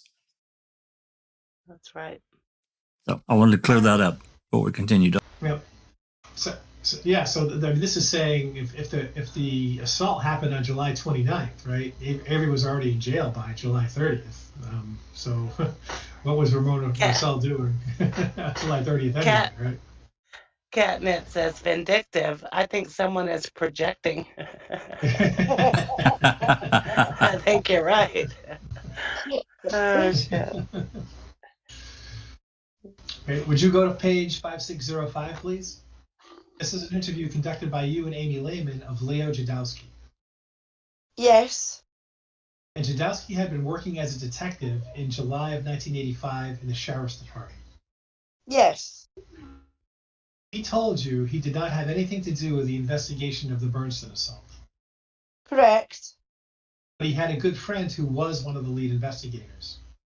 Correct. And that was Jim Gospodarek. Gospodarek? That's been there. Any help? Gospodarek, thank you. Yes. But that Gospodarek had since passed away. Yes. He told you that he had a conversation with Gospodarek, or Gospodarek told Jadowski that Gospodarek thought they were sending an innocent man to prison. Yes. And that Gospodarek did not think Avery was the man who committed the assault. Yes. That was consistent with what Arlen Avery had told you that Jadowski told him. Correct. Jadowski, also told you that Gospodarek told him there was another guy in Sheboygan who had investigated, who had a criminal history of rape and looked a lot like Avery. Correct.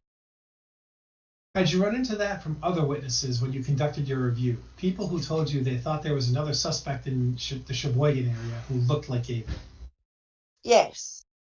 Did you ever find any reports indicating any efforts on the part of the Sheriff's Department to track down that suspect?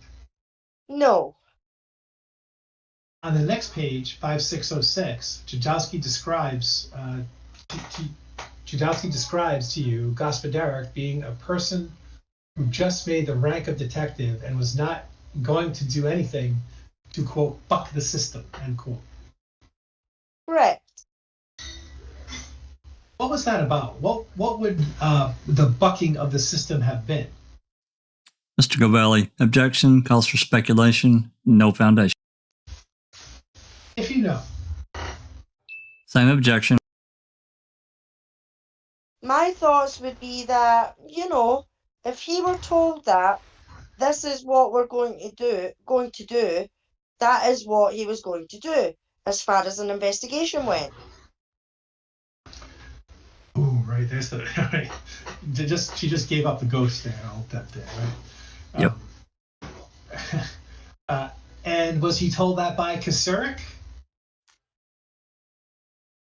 Objection, no foundation. That I don't know. Okay. Arlen Avery told you that Judowski told him that Gospodarek had said, talk about hearsay, right? That Gospodarek had said that he was told by the sheriff, we're not going to go after anybody else in this case. I believe that's in that report, yes. Okay.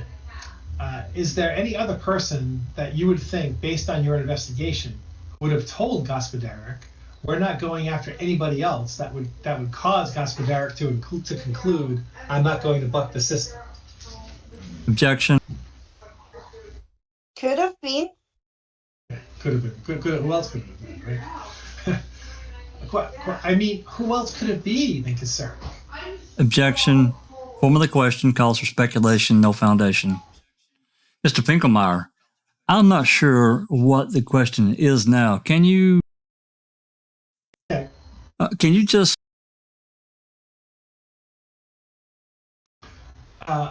who else could bucking the system be than Kasurik based on your investigation? Mr. Cavalli, objection, no foundation. Mr. Finkelmeyer. Okay, do you understand the question? Yes. No, okay, go ahead. The captain of detectives. Else? Yeah. Who was told by Kasurik that we're not going to follow the ordinary investigation in this case?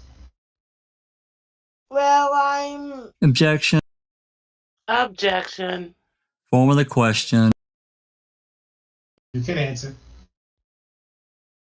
I don't know. I wasn't there. You're asking me who else it could have been. I could see a situation where Belts went. Whether it was something Belts was dictated to do, I don't know. So you imagine that what Belts might have said to Gospodarek is, look, don't buck the system on this one. Objection, no foundation. No. Okay, what Judowski reported to you what Judowski reported to you about what Gospodarek had told him. Yeah. It was also consistent with what Belkey told you he had found out from Belts. If that is in the report, yes. Page 5607, please. This is an interview conducted by you and Amy Lehman of Beverly Badker. Well, maybe we should stop there first, because that was a little bit difficult, that last thing to track, right? Well, this is a lot of double hearsay. Go ahead. Yeah, I think what's going on is we've got confirmation from multiple sources that Kasurik essentially said, we're not going to go after anybody else. We're done searching for other suspects. And this was told by hearsay in a couple of different ways back over. That's the way that I interpret all this, is that different people heard it from different people. Like Kasurik said it. This guy was just made detective. He wasn't going to buck the system, and it's very obvious that somebody told them to do that. And whether it actually came directly from Kasurik or through somebody else, we don't know. But it doesn't really matter because it was probably from Kasurik. That's the way I read all this. Yeah, basically, and they're not going to go after. Basically, the Kasurik said we're not going after anybody else. Basically, it's Avery, case closed. And, and it came from multiple people. Yeah, that's what I got out of all that, Big Jeff. Every bit of And that was a lot of pointing back and forth, though. I'm glad we went over that. Well, yeah, I mean, it's like this double hearsay stuff. I mean, it's kind of hard to follow, but we read this. I mean, I've read this a number of times, so I get it now and I understand it. But yeah, you're correct to point that out and to clear it up.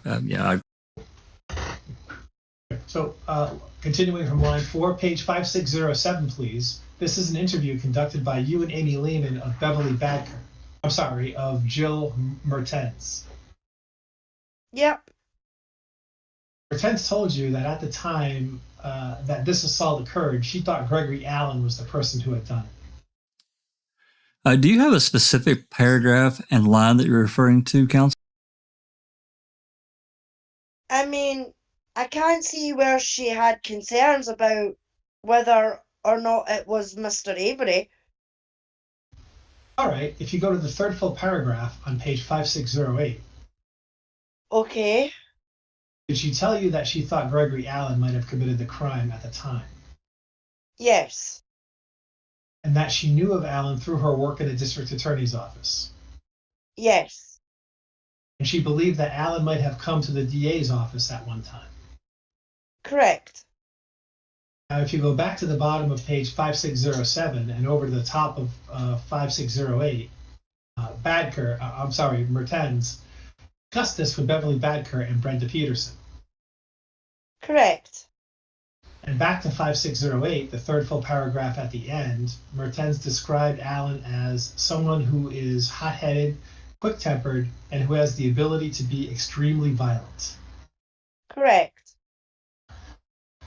Do you know from what basis she told you that? No, I don't. Next paragraph. I'm sorry. Go ahead. I believe it would be from her work through the DA's office. Next paragraph down, she says to you that she's familiar with Allen's background and described Allen as a peeper and someone who had a history of sexual assault, correct? Yes. And the type of person who had committed a crime such as this? Yes. Now, 2 more paragraphs down, she tells you that she herself never talked to Dennis Vogel about this. Correct.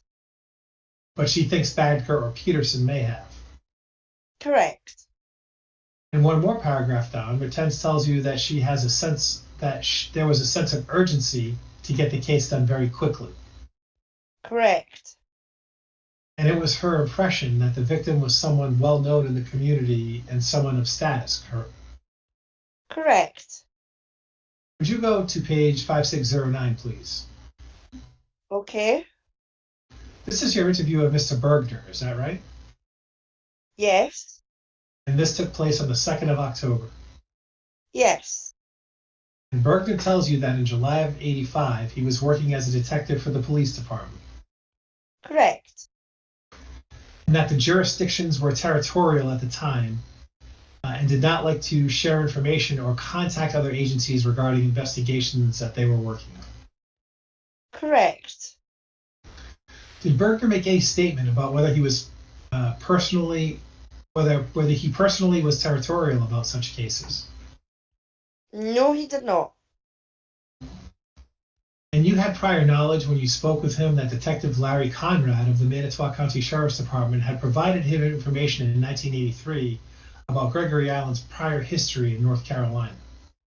Yes. Okay. Excuse me. He says in July of '85 in the next paragraph that he knew Tom Kasurek. Yes.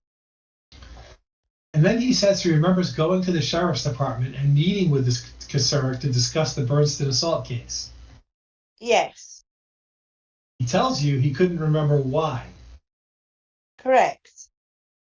Did you have any discussion with him when he said he couldn't remember why about the Manitowoc County Police Department reports concerning the surveillance of Gregory Allen in 1985? Could you repeat that? Sure. When he tells you couldn't remember why he went to see Kasurek, Did you have any discussion with him about the Manitowoc Police Department reports concerning the surveillance of Gregory Allen in July of 1985? I'm not understanding the question. I'm saying there's 2 points. Did you pursue the question of why he went to see Kasurek? No, he couldn't remember. Right. He couldn't read, but pretty purchasing with him, but he couldn't remember. He didn't remember that either, right? Okay. Skip on down to line 21. Okay. Berger tells you that when he went to see Kasurek, he asked him if he knew about Gregory Allen. Yes. And Kasurek told Berger that Allen had been ruled out as a suspect for the case. Correct. That statement that Berger told you, that Kasurek told him, was consistent with the women in Vogel's office, told you that what they were told when they raised the fact that Allen was the more likely suspect. Objection to the form of the question. I'm going to join. They were told the same thing. Allen's been ruled out. Same objection. Same objection. Mr. Finkermeyer, do you understand what he's asking? Yes. Go ahead. Yes. Yes. And yes. Okay. Okay. Berger told you that he got the impression that Kasurek knew about Allen. Yes. And he had that impression as a result of having spoken to Kasurek on that occasion. Yes. And he told you he also got the impression that Kasurek knew about Allen's history. Yes. And he got that impression from having spoken to Kasurek on that occasion. Yes. Did he tell you anything further about how Kasurek knew about Allen's history?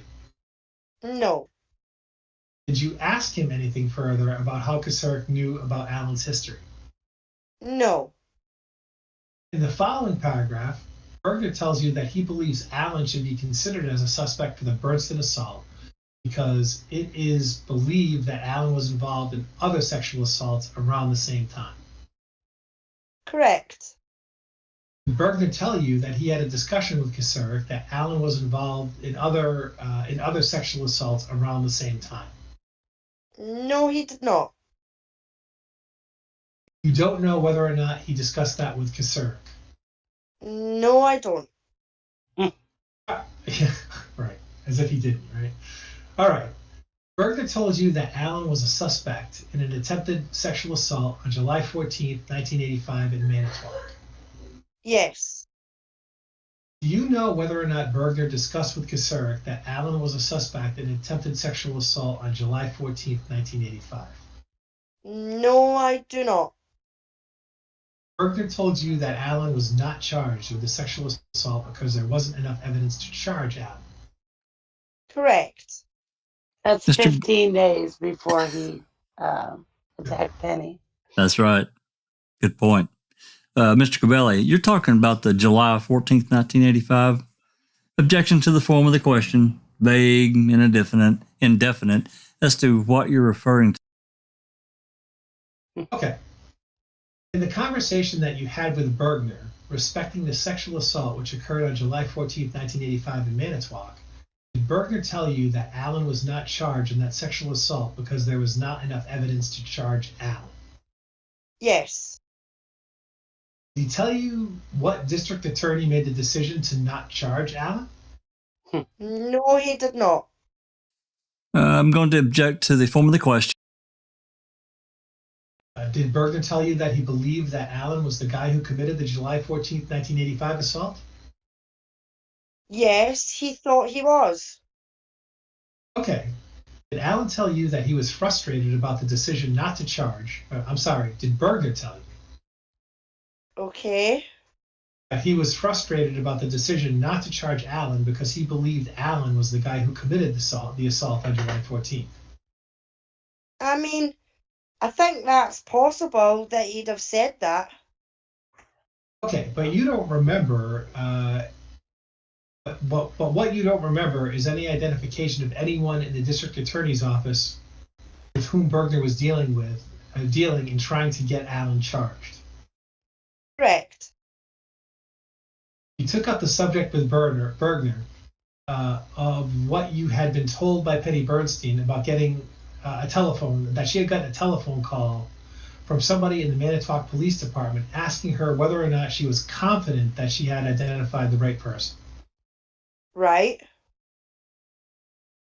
So that was information that you had from her that you wanted to discuss with Bergner to try and find out who in the Manitowoc Police Department might have made that call. Correct. Bergner says, I didn't. Right. And he says anybody who did would have had to have been somebody who knew Bernstein pretty well. Correct. Did he say why he thought that? No. Why would it have to be in... do you have a thought about why... Or never mind, strike that question. He then offered hypothetically 2 former detectives in the City of Manitowoc Department whom he thought might have been the persons to make the call. Right. Roger Hartman and Henry Opstam. Correct. Did you, by any chance, ask him whether or not Detective Bray might have made the call? No. And then after you spoke with Bergner about this, you or Amy Lehman, or both of you, contacted Hartman and Opstam. I believe we did. And those reports we have. Correct. Then if you asked Bergner if he had ever talked about Gregory Allen with anybody from the Sheriff's Department. Yes. And he, other than Sheriff Kassir. Correct. He responds that he thinks he may have discussed Allen with Larry Conrad at one time. Yes. Okay, and that Conrad got information from North Carolina and passed it on to him. Correct. And you corroborated that in your review. You found that the record indicated that that's exactly what happened. Yes. Then there's a 1-sentence paragraph that says Bergner did not know of any other detectives who may have had information regarding Allen. Do you see that? Yes. Is this a reference to detectives in the Sheriff's Department or the Manitowoc Police Department? And at this point, I don't know. Okay. Later on, Bergner calls you back. Yes.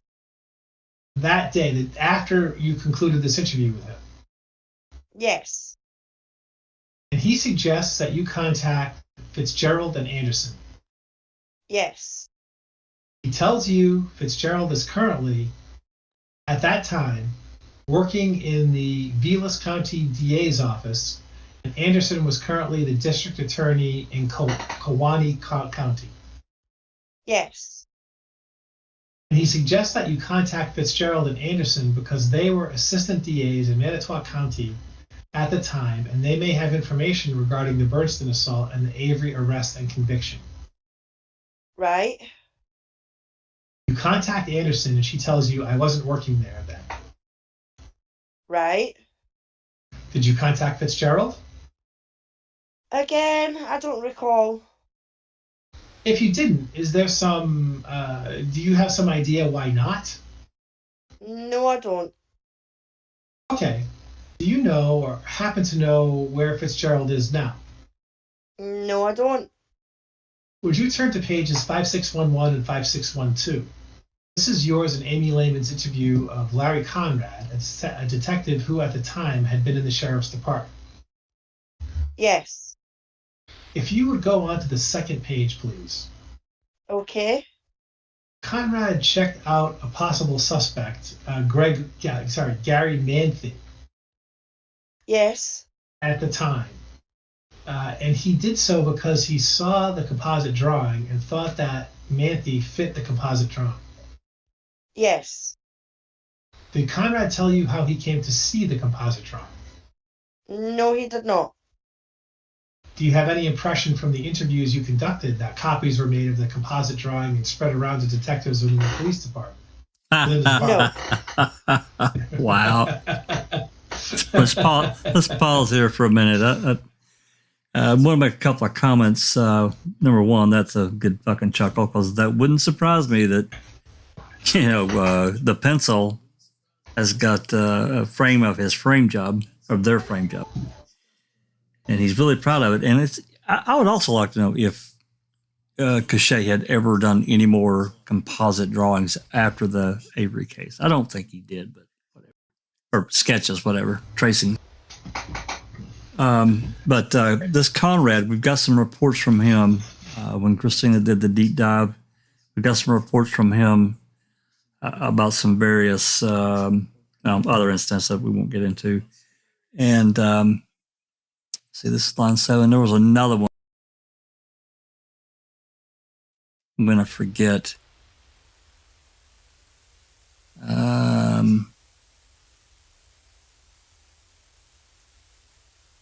don't want to go too far up here. He's talking about Conrad. There's another detective. There's another officer, too, that we got some reports from. So anyway, I just wanted to throw that. I lost my place. Where we at here, guys? Page 102 in the PDF, line 6. Yeah, I need one more page. Sorry about the interruption. So with regard to the pencil's drawing, right? I mean, we all get a chuckle about how he took it home and framed it, and put it in. I just wonder, was that really some act of self gratification, or was it really more taking this photo that we all both believe was traced and getting that out of evidence? I think maybe it's both. Just if I'm quite honest with you, Big Jeff, I really think that. Yeah. Well, I think he was trying to get rid of it. Oh, he wanted that in his possession, where it was nice and safe. Put it up on his wall. Well, it's a matter of self-preservation at that point to get that son of a bitch out of the department, at home turf. Yeah, but this pride of this tracing. And no one will ever convince me that that's not a tracing. Sorry, it's too close. Yeah, he traced it. He fucking traced that picture. Oh, yeah. And because of that tracing, they got a conviction. And it was a life conviction, you know what I mean? What was it, 35 years to life he got? For it, that he could apply for parole after 35 years. And Cachet thought he'd done the wonderful thing, and so he framed it and he put it on his friggin' wall. Or did he know damn well that he traced it and put it on his wall? Yeah. I mean, if you think about it though, guys, right? If Stephen hadn't been exonerated, he would be due to be out by now. He spent, 33 years, if no more, in the jail itself. If he hadn't got exonerated, I mean, I've thought about that a few times. We've gone through this case and everything like that. If Stephen hadn't been exonerated, his 30-odd years would be up, probably by now. So yeah, he got 30. He was sentenced for 34 years, I think. I think that's right. Yeah. And he's been in the jail for 33 years or something like that. Well, 18, and now we're at 10. 17. We're 15 more now. So, 17. Yeah, if you go to 2005 when he was, 2005 he got locked up. So, yeah. 32 years. Yeah. Yeah. So he would be coming up for parole or due to be let out by now. You know what I mean? And it just annoys me that he spent all that time in the jail for things that he hasn't done. Actually, I think it's 37 years he's been in. Yeah, that sounds closer to it. Take those 2 years off when he was out. Yeah, 35. Before we get too far away from it, I want to say a big hello there to our road warrior, Mr. Lyson, played Jamie. Hey, thanks for coming along there, Jamie. Hey, Jamie. And Kay, there's Kay in there. Look at that. Katie. Mm-hmm. Hey, Katie. But specifically, I mean, I'm not asking everyone, but Big Jeff, just a question, thinking about having a jury trial, quick, I don't know exactly how the statute's worded, but a quick trial, blah, blah, blah. But as I recall, this trial, the Bernstein assault was like really quick. It happened at the end of July of 85. And if I'm remembering right, they were in trial by December. Is that right?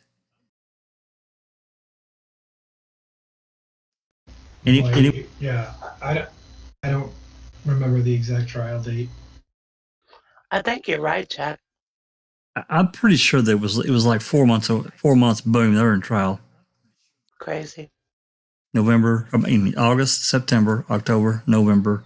Okay, 5 months. That's still quick.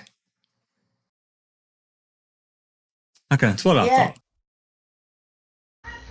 Yeah, it's sort of reminiscent of what happens when you get a public defender, right? I mean, when you have Strauss and Buting, I just said Strauss, right?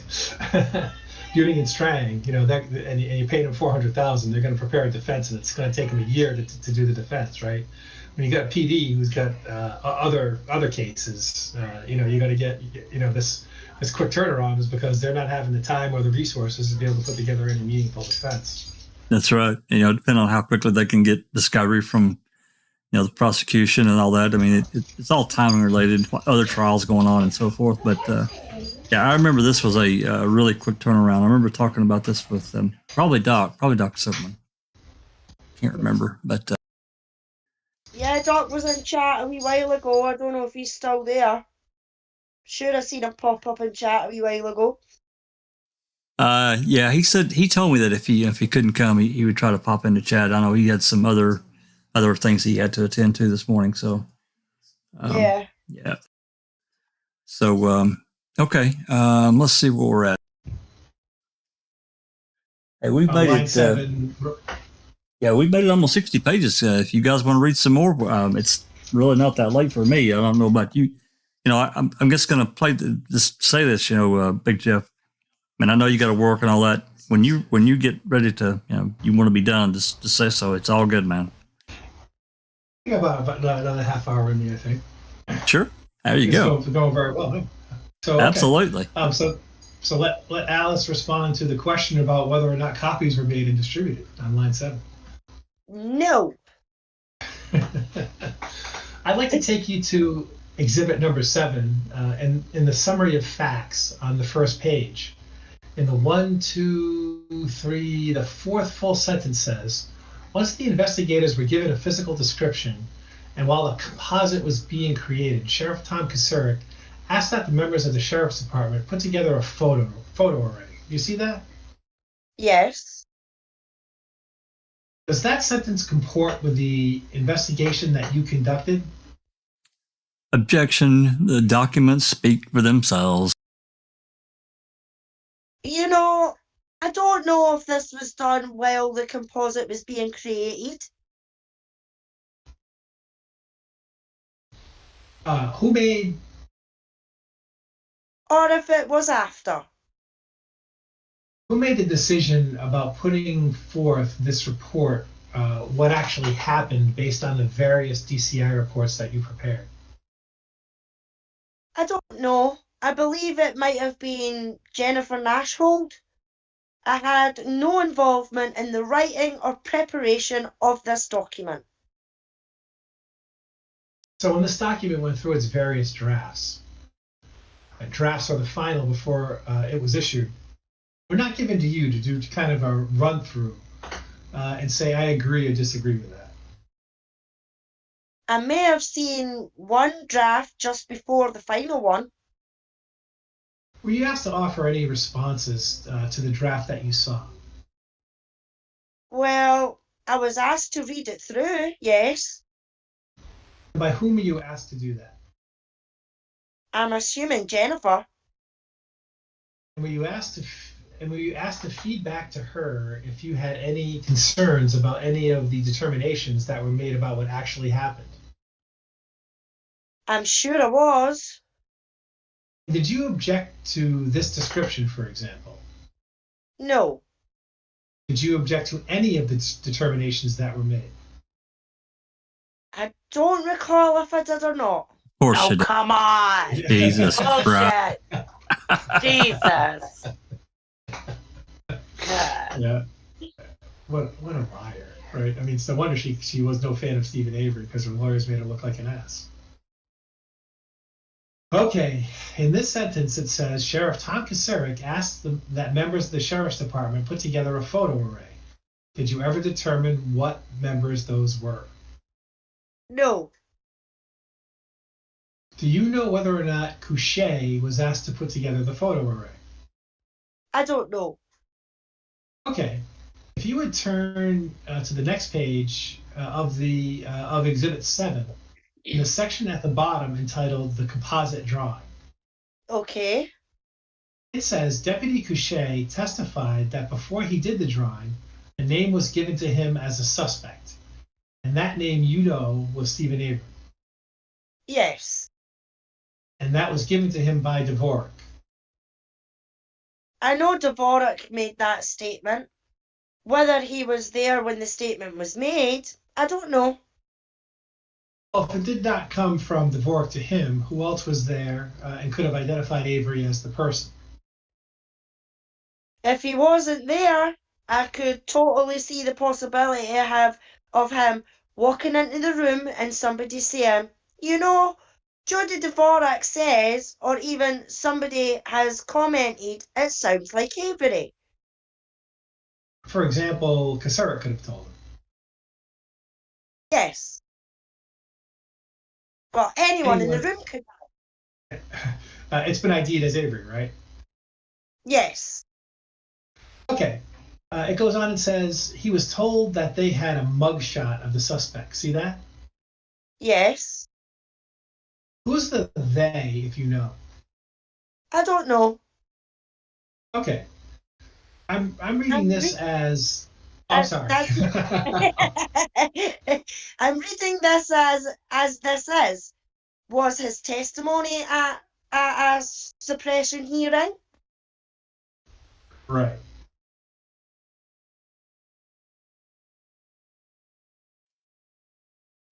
Line 14.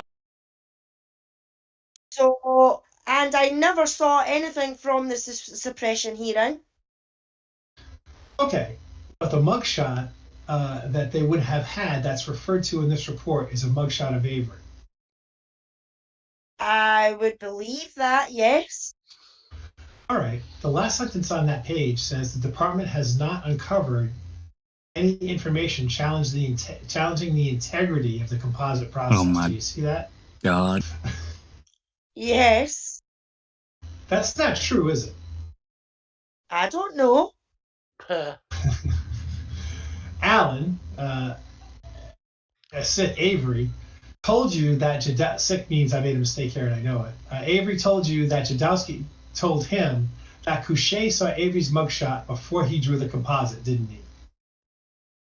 I mean, if it's in the report, yes, he did. So that would be information that had been uncovered that would challenge the integrity of the composite process, wouldn't it? Mr. Covelli, objection to the form of the question calls for a legal conclusion. I mean, I don't know the ins and outs of doing a composite process. I don't know what the rules are for that, so I don't. So you don't know whether or not, if the composite drawer saw a photograph of Stephen Avery before he drew the drawing, that would compromise the integrity of the composite. I mean, I would think it would, yes, but. Duh. Okay. Is there case law on that? I don't know. Shit. I don't know. What about if he traced it? Okay, would you turn to the next page, please, under the heading entitled The Photo Array. Okay. It says, and I'm quoting here, Deputy Sheriff Judy Dvorak had been called to the hospital to take a statement from PB, and the department's review indicates that it was Dvorak who made the comment that the description sounded like Avery. You agree with that? Yes. Then it says, it was because of this statement that Kasarik asked that Avery's photograph be included in the array. Do you see that? Yes. Do you agree with that statement? I mean, at the time, I was probably very familiar with this, so yeah. If I read this, I would say yes. Okay. And you just you told us yesterday that you reviewed this entire report. I reviewed this, yes. Okay, so you're saying that you agree that Kasarik asked that Avery's photograph be included in the array. Yes. And do you remember the interview you did with Kalancic when Kalancic described what happened when he got to the hospital concerning the photographs? I believe, is he the gentleman who saw Mr. Kasarik put the photographs in his pocket? Right. And then what did Kasarik do according to Kalancic? Oh, that I don't recall. He went into a room with Couchet, didn't he? Okay, if the report says yes, yes. Okay. Then the sentence goes on and says, the photo array was conducted at approximately 10:20 p.m. after completion of the composite, and the sheriff laid out the 9 photographs. Okay. Did you see that? Yes. Do you know who selected the 9 photographs? No, I don't. All right, at the bottom of the page, the statement is made, the array did not include a picture of Gregory Allen, right? Yes, yes. And we know that one was available Object to the... at the time. Object to the form. Object to the form. Because the 1985 booking photo hadn't been replaced until 1987. Correct. Object to the form. Now would you turn to page 5 of the report? I'm sorry, I don't have the Bates stamp numbers. Okay, 5031. And under the heading, Avery was a reasonable suspect. Yes. Do you see that heading? Yes. If you read down in the paragraph to about the third from the bottom sentence, which begins, District Attorney told investigators. Yes.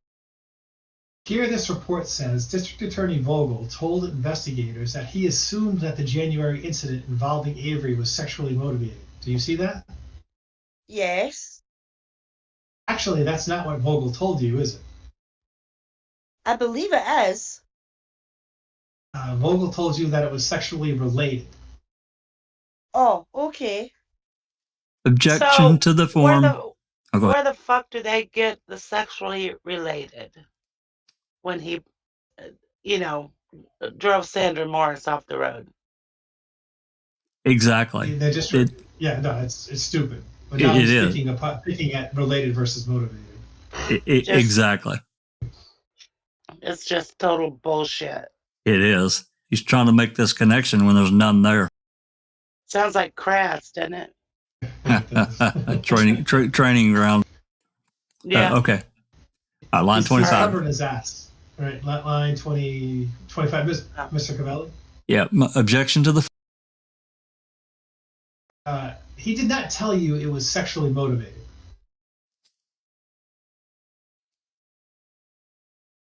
Okay. Mr. Cavelli, objection to the form of the question. Okay. And you know that the 1985 event involving Stephen Avery and the woman that he stopped on the road was not sexually related or motivated. Cavelli, excuse me, counsel. I think you misspoke. You said 85. I think you meant 83. No, I'm at 85. No. Okay.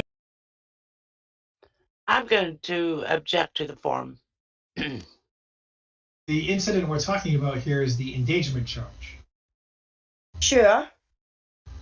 that was brought against Stephen Avery, Sure.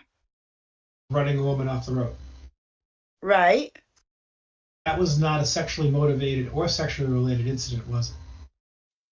Objection, no foundation. I don't know what that. I mean, there was not any sexual aggression taken, I don't believe. What motivated it, I don't know. Okay, would you turn to page 6 of the report under the section entitled The Sheriff's Department's Knowledge of Allen? Okay. I would say the last thing that motivated that was sex. Absolutely. Jesus. And this is the PEG whitewash report itself. I recognize these titles and what it says. It's great to hear these getting picked apart. That's right. The last sentence on the page says, there is no information regarding an investigation into Allen, although a criminal complaint against Allen from a 1983 lewd and lascivious case signed by Vogel was in the sheriff's file. Correct. And Amy Lehman determined that there was no such report concerning Allen in the sheriff's file. Correct. Object to the form. Would you turn to page 7 of the report, the final paragraph on page 7? Okay. The third sentence in the paragraph says, she was told, she being Penny Bernstein, was told the sheriff's department would contact the police department. Did you see that? Yes. Did the sheriff's department do so to your knowledge? Not to my knowledge. Okay, would you turn to page 10 of the report, please? The paragraph just below the district attorney's knowledge of Allen. Okay. There's about the last 3 or 4 sentences, they're talking about a man who was, they believe was from the Sheboygan area, who might have been the type of person to commit these kinds of crimes. Yes. And then there's a sentence that says there's no information to indicate this man was Gregory Allen. You see that? Yes. Do you know on what basis in your reports there was for the Department of Justice in preparing this report to have concluded that there was no information to indicate that the man was Gregory Allen? Well, I don't believe Gregory Allen was from the Sheboygan area at the time. Perhaps he was. So that's what you think is critical to that statement, that Allen was not from Sheboygan. God. Objection, no foundation, and this witness is dumb as a stump. That's my opinion. She's 2 sandwiches short of a picnic. Where did she pull that from? She had to know. She had to know. Exactly. Yeah. I don't know. I did not write that sentence, so. Okay. Well, what the thought process was? Oh, sorry. All right. Would you turn to page 12 of the report, right? So I mean, so maybe in case people lost it in the laughing, right?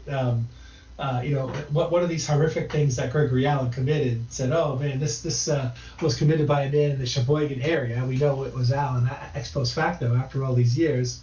And Deb Strauss says, oh well, Gregory Allen wasn't from the Sheboygan area, so he was all over the place, and they had to know it. They did know it. They did know it after the fact, but how could they possibly conclude, right? How did they conclude in the PEG whitewash report that there was no, it wasn't Gregory Allen, no evidence? Right. Well, and also notice, I know you all noticed all these objections about these various lawyers representing these people. It's just one object that continually interrupt the flow on purpose. Yeah. Line 10, is that where we are? Yeah. Okay. All right. Would you turn to page 12 of the report? Okay. In the final paragraph, just before Roman numeral 7, the paragraph states, in view of the foregoing, Allen would have been an even more logical suspect than Avery had all the agencies shared their information. Do you see that? Yes. Do you agree with that? Yes. That's all. Thank you, ma'am. Handing Mr. Kelly Exhibit 7. This goes back to you, right? Okay, here's... Do we take a break now, Mr. Pinkham? Just, could we go off the record? Okay, so they're off the record here. This is probably a good place to maybe break. What do you guys think? I mean, we could get into the cross-exam if you guys want, but we still got, I'm guessing another 30-something pages would be my guess. I don't really remember. I'd have to go back to the index of the cross-examination. So we're on Vogel's 114 lawyer of is 153. Vogel's lawyer is going to ask her a few questions. Huh.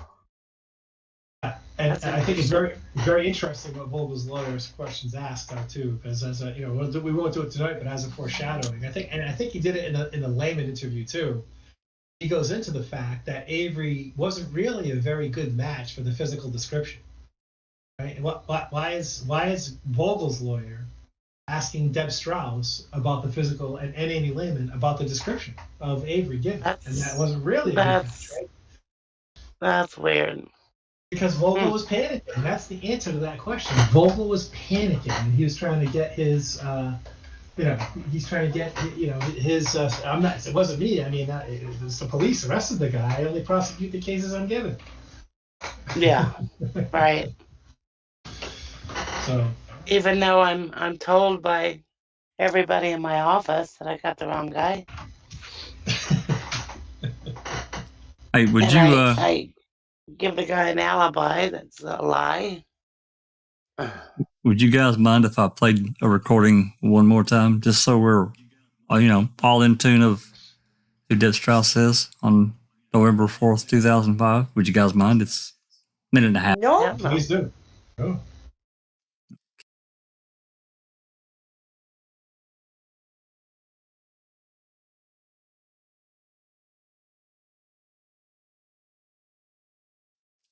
I want to Alrighty. know when her investigations were. Yeah. Remember, if you guys or whoever's those of us in Discord, you'll have to unmute YouTube to hear. Well, let's give this a listen. County Sheriff's Department. Yes, my name is Deb Strauss. I'm a special agent with the Division of Criminal Investigations. Mm-hmm. And the only reason I'm calling is I've done some past investigations on Stephen Avery. Mm-hmm. And I'm watching the news and I'm seeing his name come up. Mm-hmm. And I'm wondering if there's anything I can offer to help you guys. Pause it right there just for a second. What investigations was she there to investigate during the civil whole civil affair? Was she there to investigate Stephen Avery? Because that's what it sounds like. Other than that, what had she done? It's just a question. It's rhetorical, but I listened to this earlier today in preparation for this, and I just wanted to throw it out there. So be thinking about it. We'll continue onward. How do you spell your last name, Deb? It's S as in Sam, Trauss. And I'm a special agent with DCI out of our Appleton office. And the other thing, and I don't even know if this is within my realm of authority to even offer, but I'm not a big fan of Steve Avery. If there's even something technical assist that our agency has that would benefit you guys. well, right now everybody is gone. Okay. I can put you through to Investigator Wiegert's phone. He will be coming in tomorrow. If you want to leave your name and where you're from and your phone number, Okay. and a short message, then if he needs you, he could call you back tomorrow. That sounds fine. Okay. I just need to, in good conscience, at least pick up the phone and make the call. Okay, just All right. 1 second. Thanks. Mm-hmm.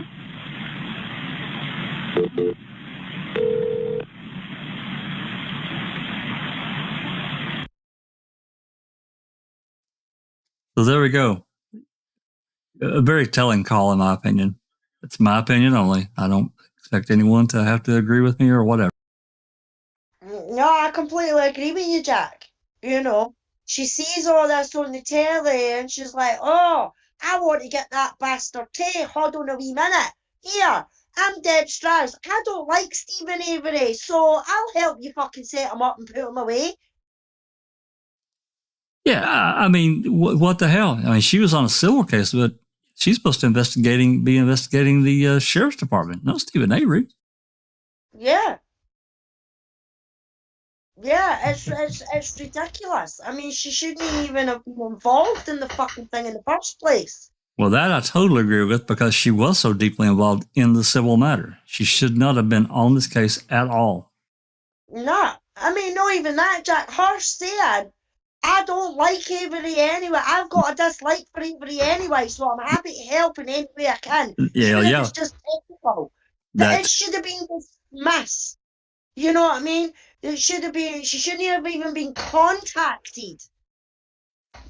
Well, anybody that is familiar with the, I'm sorry, Big Joe. Anybody that's familiar with the DCR reports and has went through them, and the number of reports that Rookie and yours got for us. We got a porn bot there loose. Mods, I just saw it pop up. Boom! Yeah. Somebody get the hammer. Deb Strauss was all over the 2005 case. She was all over it. Numerous, and a lot of her reports we still don't have.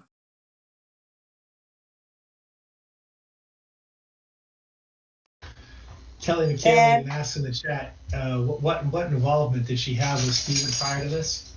Well, in the very beginning of the deposition, she's asked that exact question, and she says none. So that's a great question.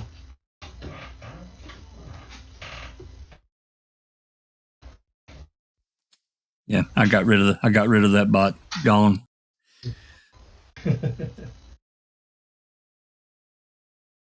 So no involvement with Stephen before. Did you know who he was? So lots of questions in the beginning. Did you know who he was before that? Before the case? She says no to all of them. She hadn't even heard of him. So. Yeah, it's really. I just don't know what to think. We're missing a link here of what she was told. I'm sure of it. Calling and offering her services. Sorry, that's not how it works. You get assigned to a case. It's everything that I can gather from the special agents that work in the DCI, the DOJ for Wisconsin, and I'm sure it's that way probably for many other states as well. Agents get assigned. Why didn't you call her boss and say, hey, can I get on this case?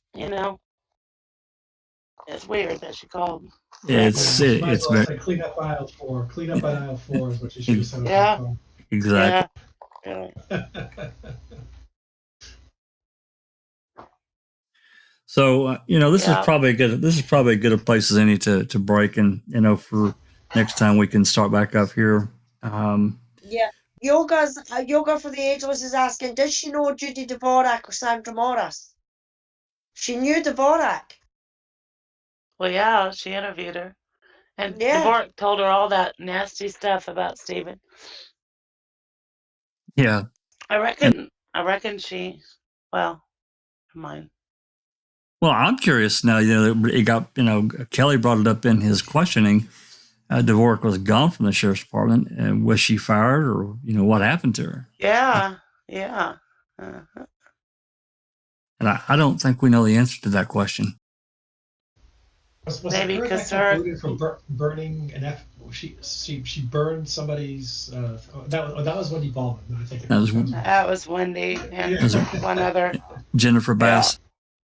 Yeah, that was way later. Yeah, we need to get that presented to either Jinxie or Christina, because we've got just a pretty massive amount of information from all that we have not presented yet. That's cool. Well, I mean, Wendy Baldwin had, God, I want to misspeak here, but I want to say it's 4 DUIs by 2004 in her record. The new chick, right? The new chick. And that was before Teresa went missing. Over a year before. That reminds me of another conversation that has kind of been going on Reddit. I can't remember now. I know what it was. It's a post that was done. Doug just may have seen it, but It's on the MAM sub talking about Stephen and Marie. And of course, this guilt were left out just a whole shit ton of information surrounding that whole thing. Just left it out. Didn't even bother to say, hey, it was investigated in 2004, wrapped up in 2005, and no charges were brought. And then all of a sudden, right after Avery gets charged on November 15th, 2005, what does Poggle do? He sends Wendy Baldwin after Marie again, and they hound the hell out of her and end up threatening her. And I guess she finally just says, fuck it, what do you want me to say? I'll do it. Yeah. Yeah, and I think her mom had. Well, I noticed that in Earl Avery's interview on the 9th, Earl says Marie kind of fell for him. In the jail calls, you can hear Stephen calling up Ma at one of the calls and asking her to go into a safe or a locked cabinet or something like that and get out some pieces of information which he's very vague about. We know those pieces of information turn out to be like love letters that Marie had written him that he saved. That's correct. Yeah. So, yeah. Yeah, I think she was infatuated with Stephen when he got out of prison, and yeah, I think she was. I think that he was, after he filed the lawsuit and this other stuff, this large amount of money. These people are poor; they don't have anything. And potentially getting $400,000 or $500,000, boom, that might as well be $10 million or $50 million to the right. people that are poor. So well, I'm sure Stephen didn't properly mature while he was in prison. He was in his early 20s when he went in there, and shit, yeah, and had sex, and yeah, and I think she fell in love with Stephen. She thought she did anyway, infatuated.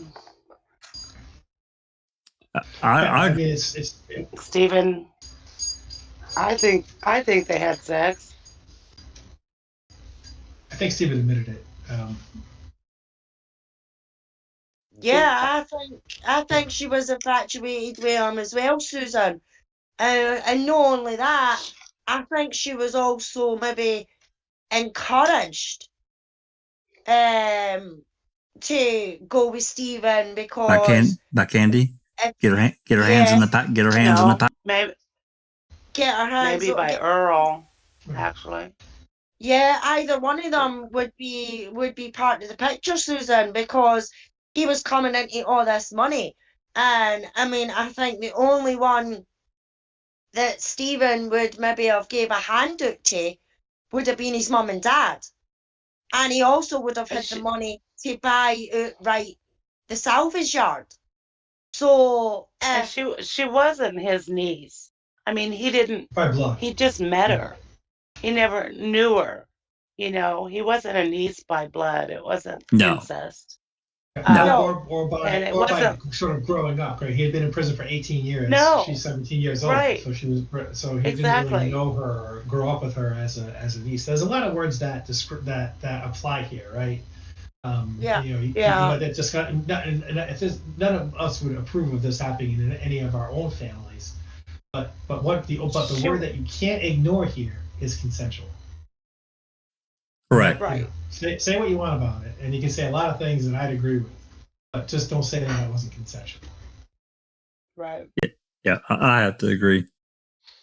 But that a document in Open Mic Text, Jack, and it's the above documents talk about several encounters Alan had with women and at least one school child on or near Nashota Beach, beginning in 82 and ending in 85.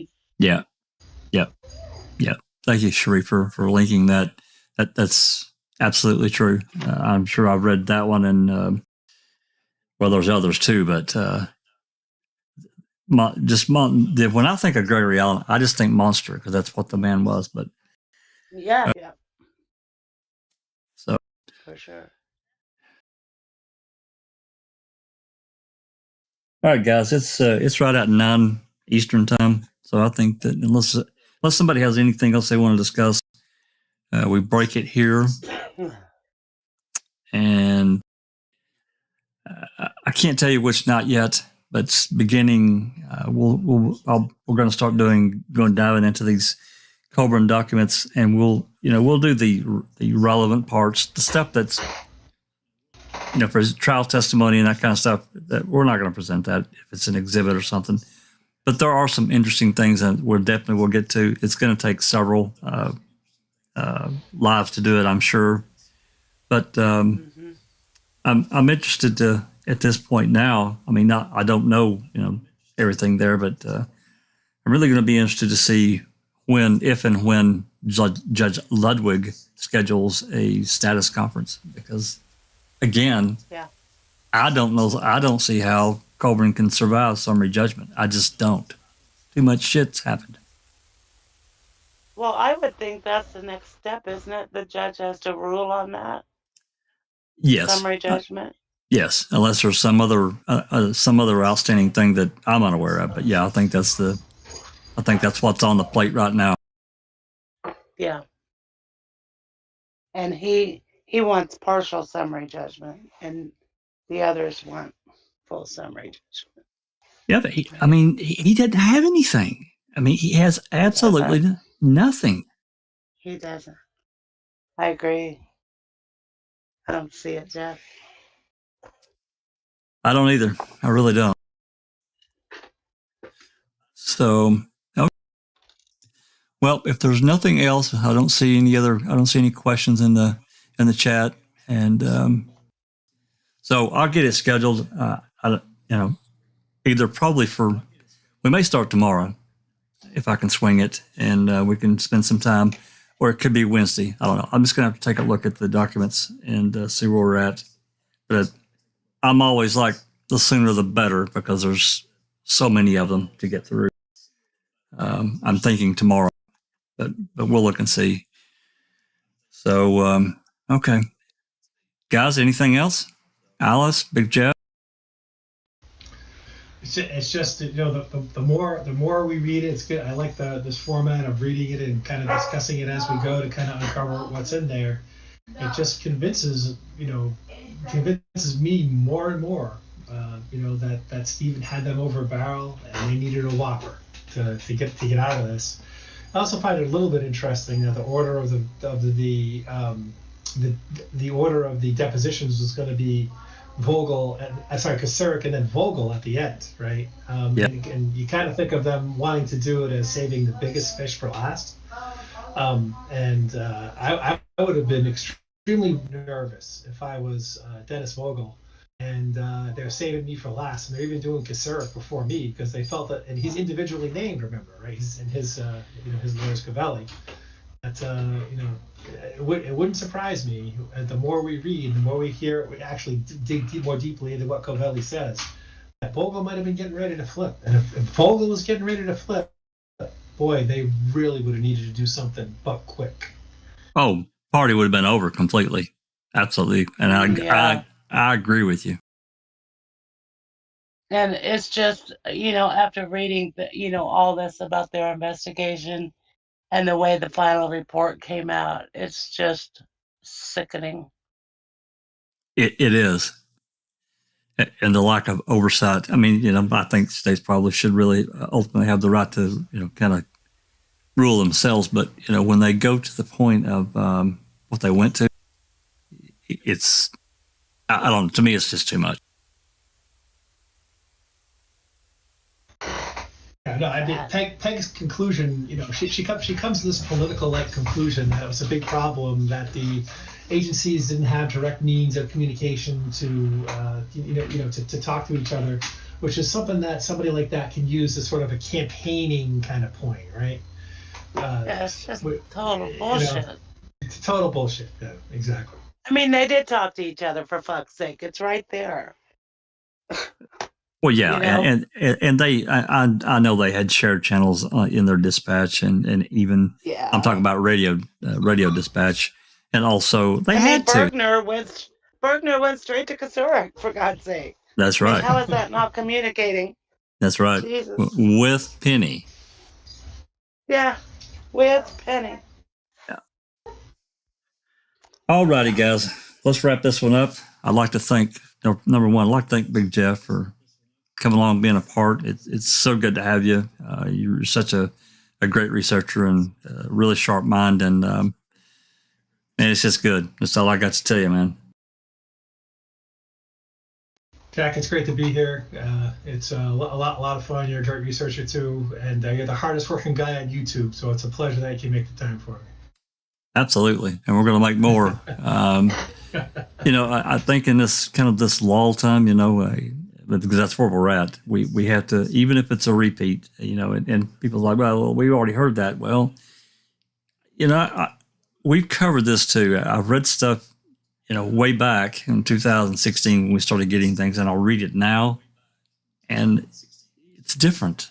It's just different. You know more now. You're more intelligent about the case, and things connect in such a better way.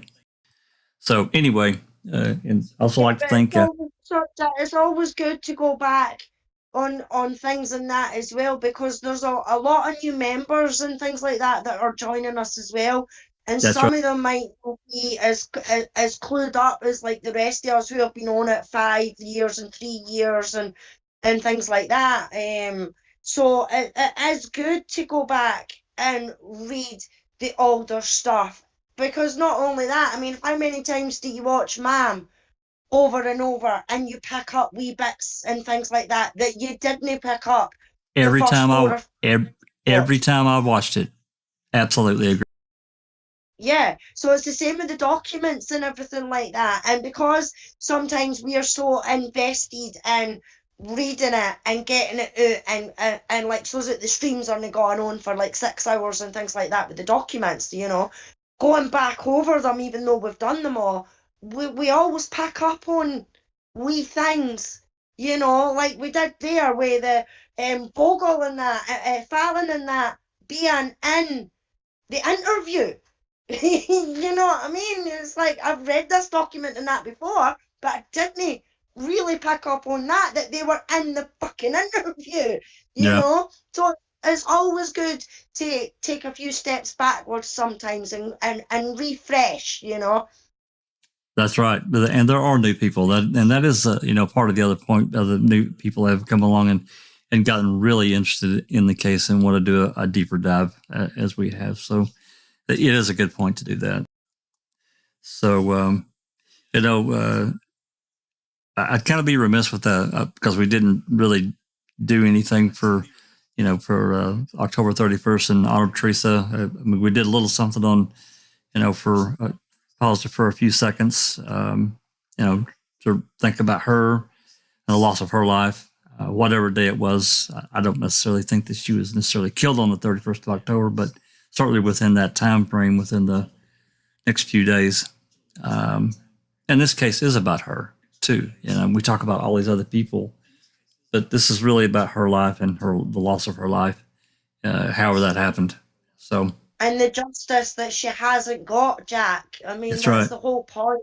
That's right. Why we do this, We're not just fighting trying to fight for justice for Brendan and Stephen, who absolutely deserve it. I mean, especially Stephen, who's been convicted twice now of something that he didn't do. We're doing it for Teresa as well, because Manitowoc and that aren't gonna go to the extents and that we've went to dig for the information to find the truth, So, I mean, if this is what we have to do, then it's what we have to do, and we do it for Teresa as well as Stephen and Brendan. We want her to get justice, you know what I mean? Because as far as we're concerned, her killer or killers are still walking free. Absolutely. That's right. It's a reminder that there's still so much that we don't have. We haven't been able to get our hands on it. Even this last, I'm so aggravated with this last open records request. It's like a knot. It's going to take some time to untangle it. Hopefully not too long. And there's still there's still items in that list that they said they had to send out for conversion, and I haven't heard anything. I'm going to have to send another email and inquire a status update. It shouldn't take that long to convert, a video tape or an audio tape. I wouldn't think. Not now. I mean, so anyway, I'd like to thank everybody it here. depends if it's on an unreadable cassette, right? It's special. It was weird. Yeah, right. Exactly. Anyway, I'd like to thank Alice and Big Jeff and Susan and, everyone here in Discord. And thank you guys so much for reading. We'll do it again soon. Thank everybody in the live chat for, coming along and commenting and be thinking about, moving forward and getting some more out of these depositions, because we're going to continue on with them. So with that said, I got to tell you, this has been a Foul Play production.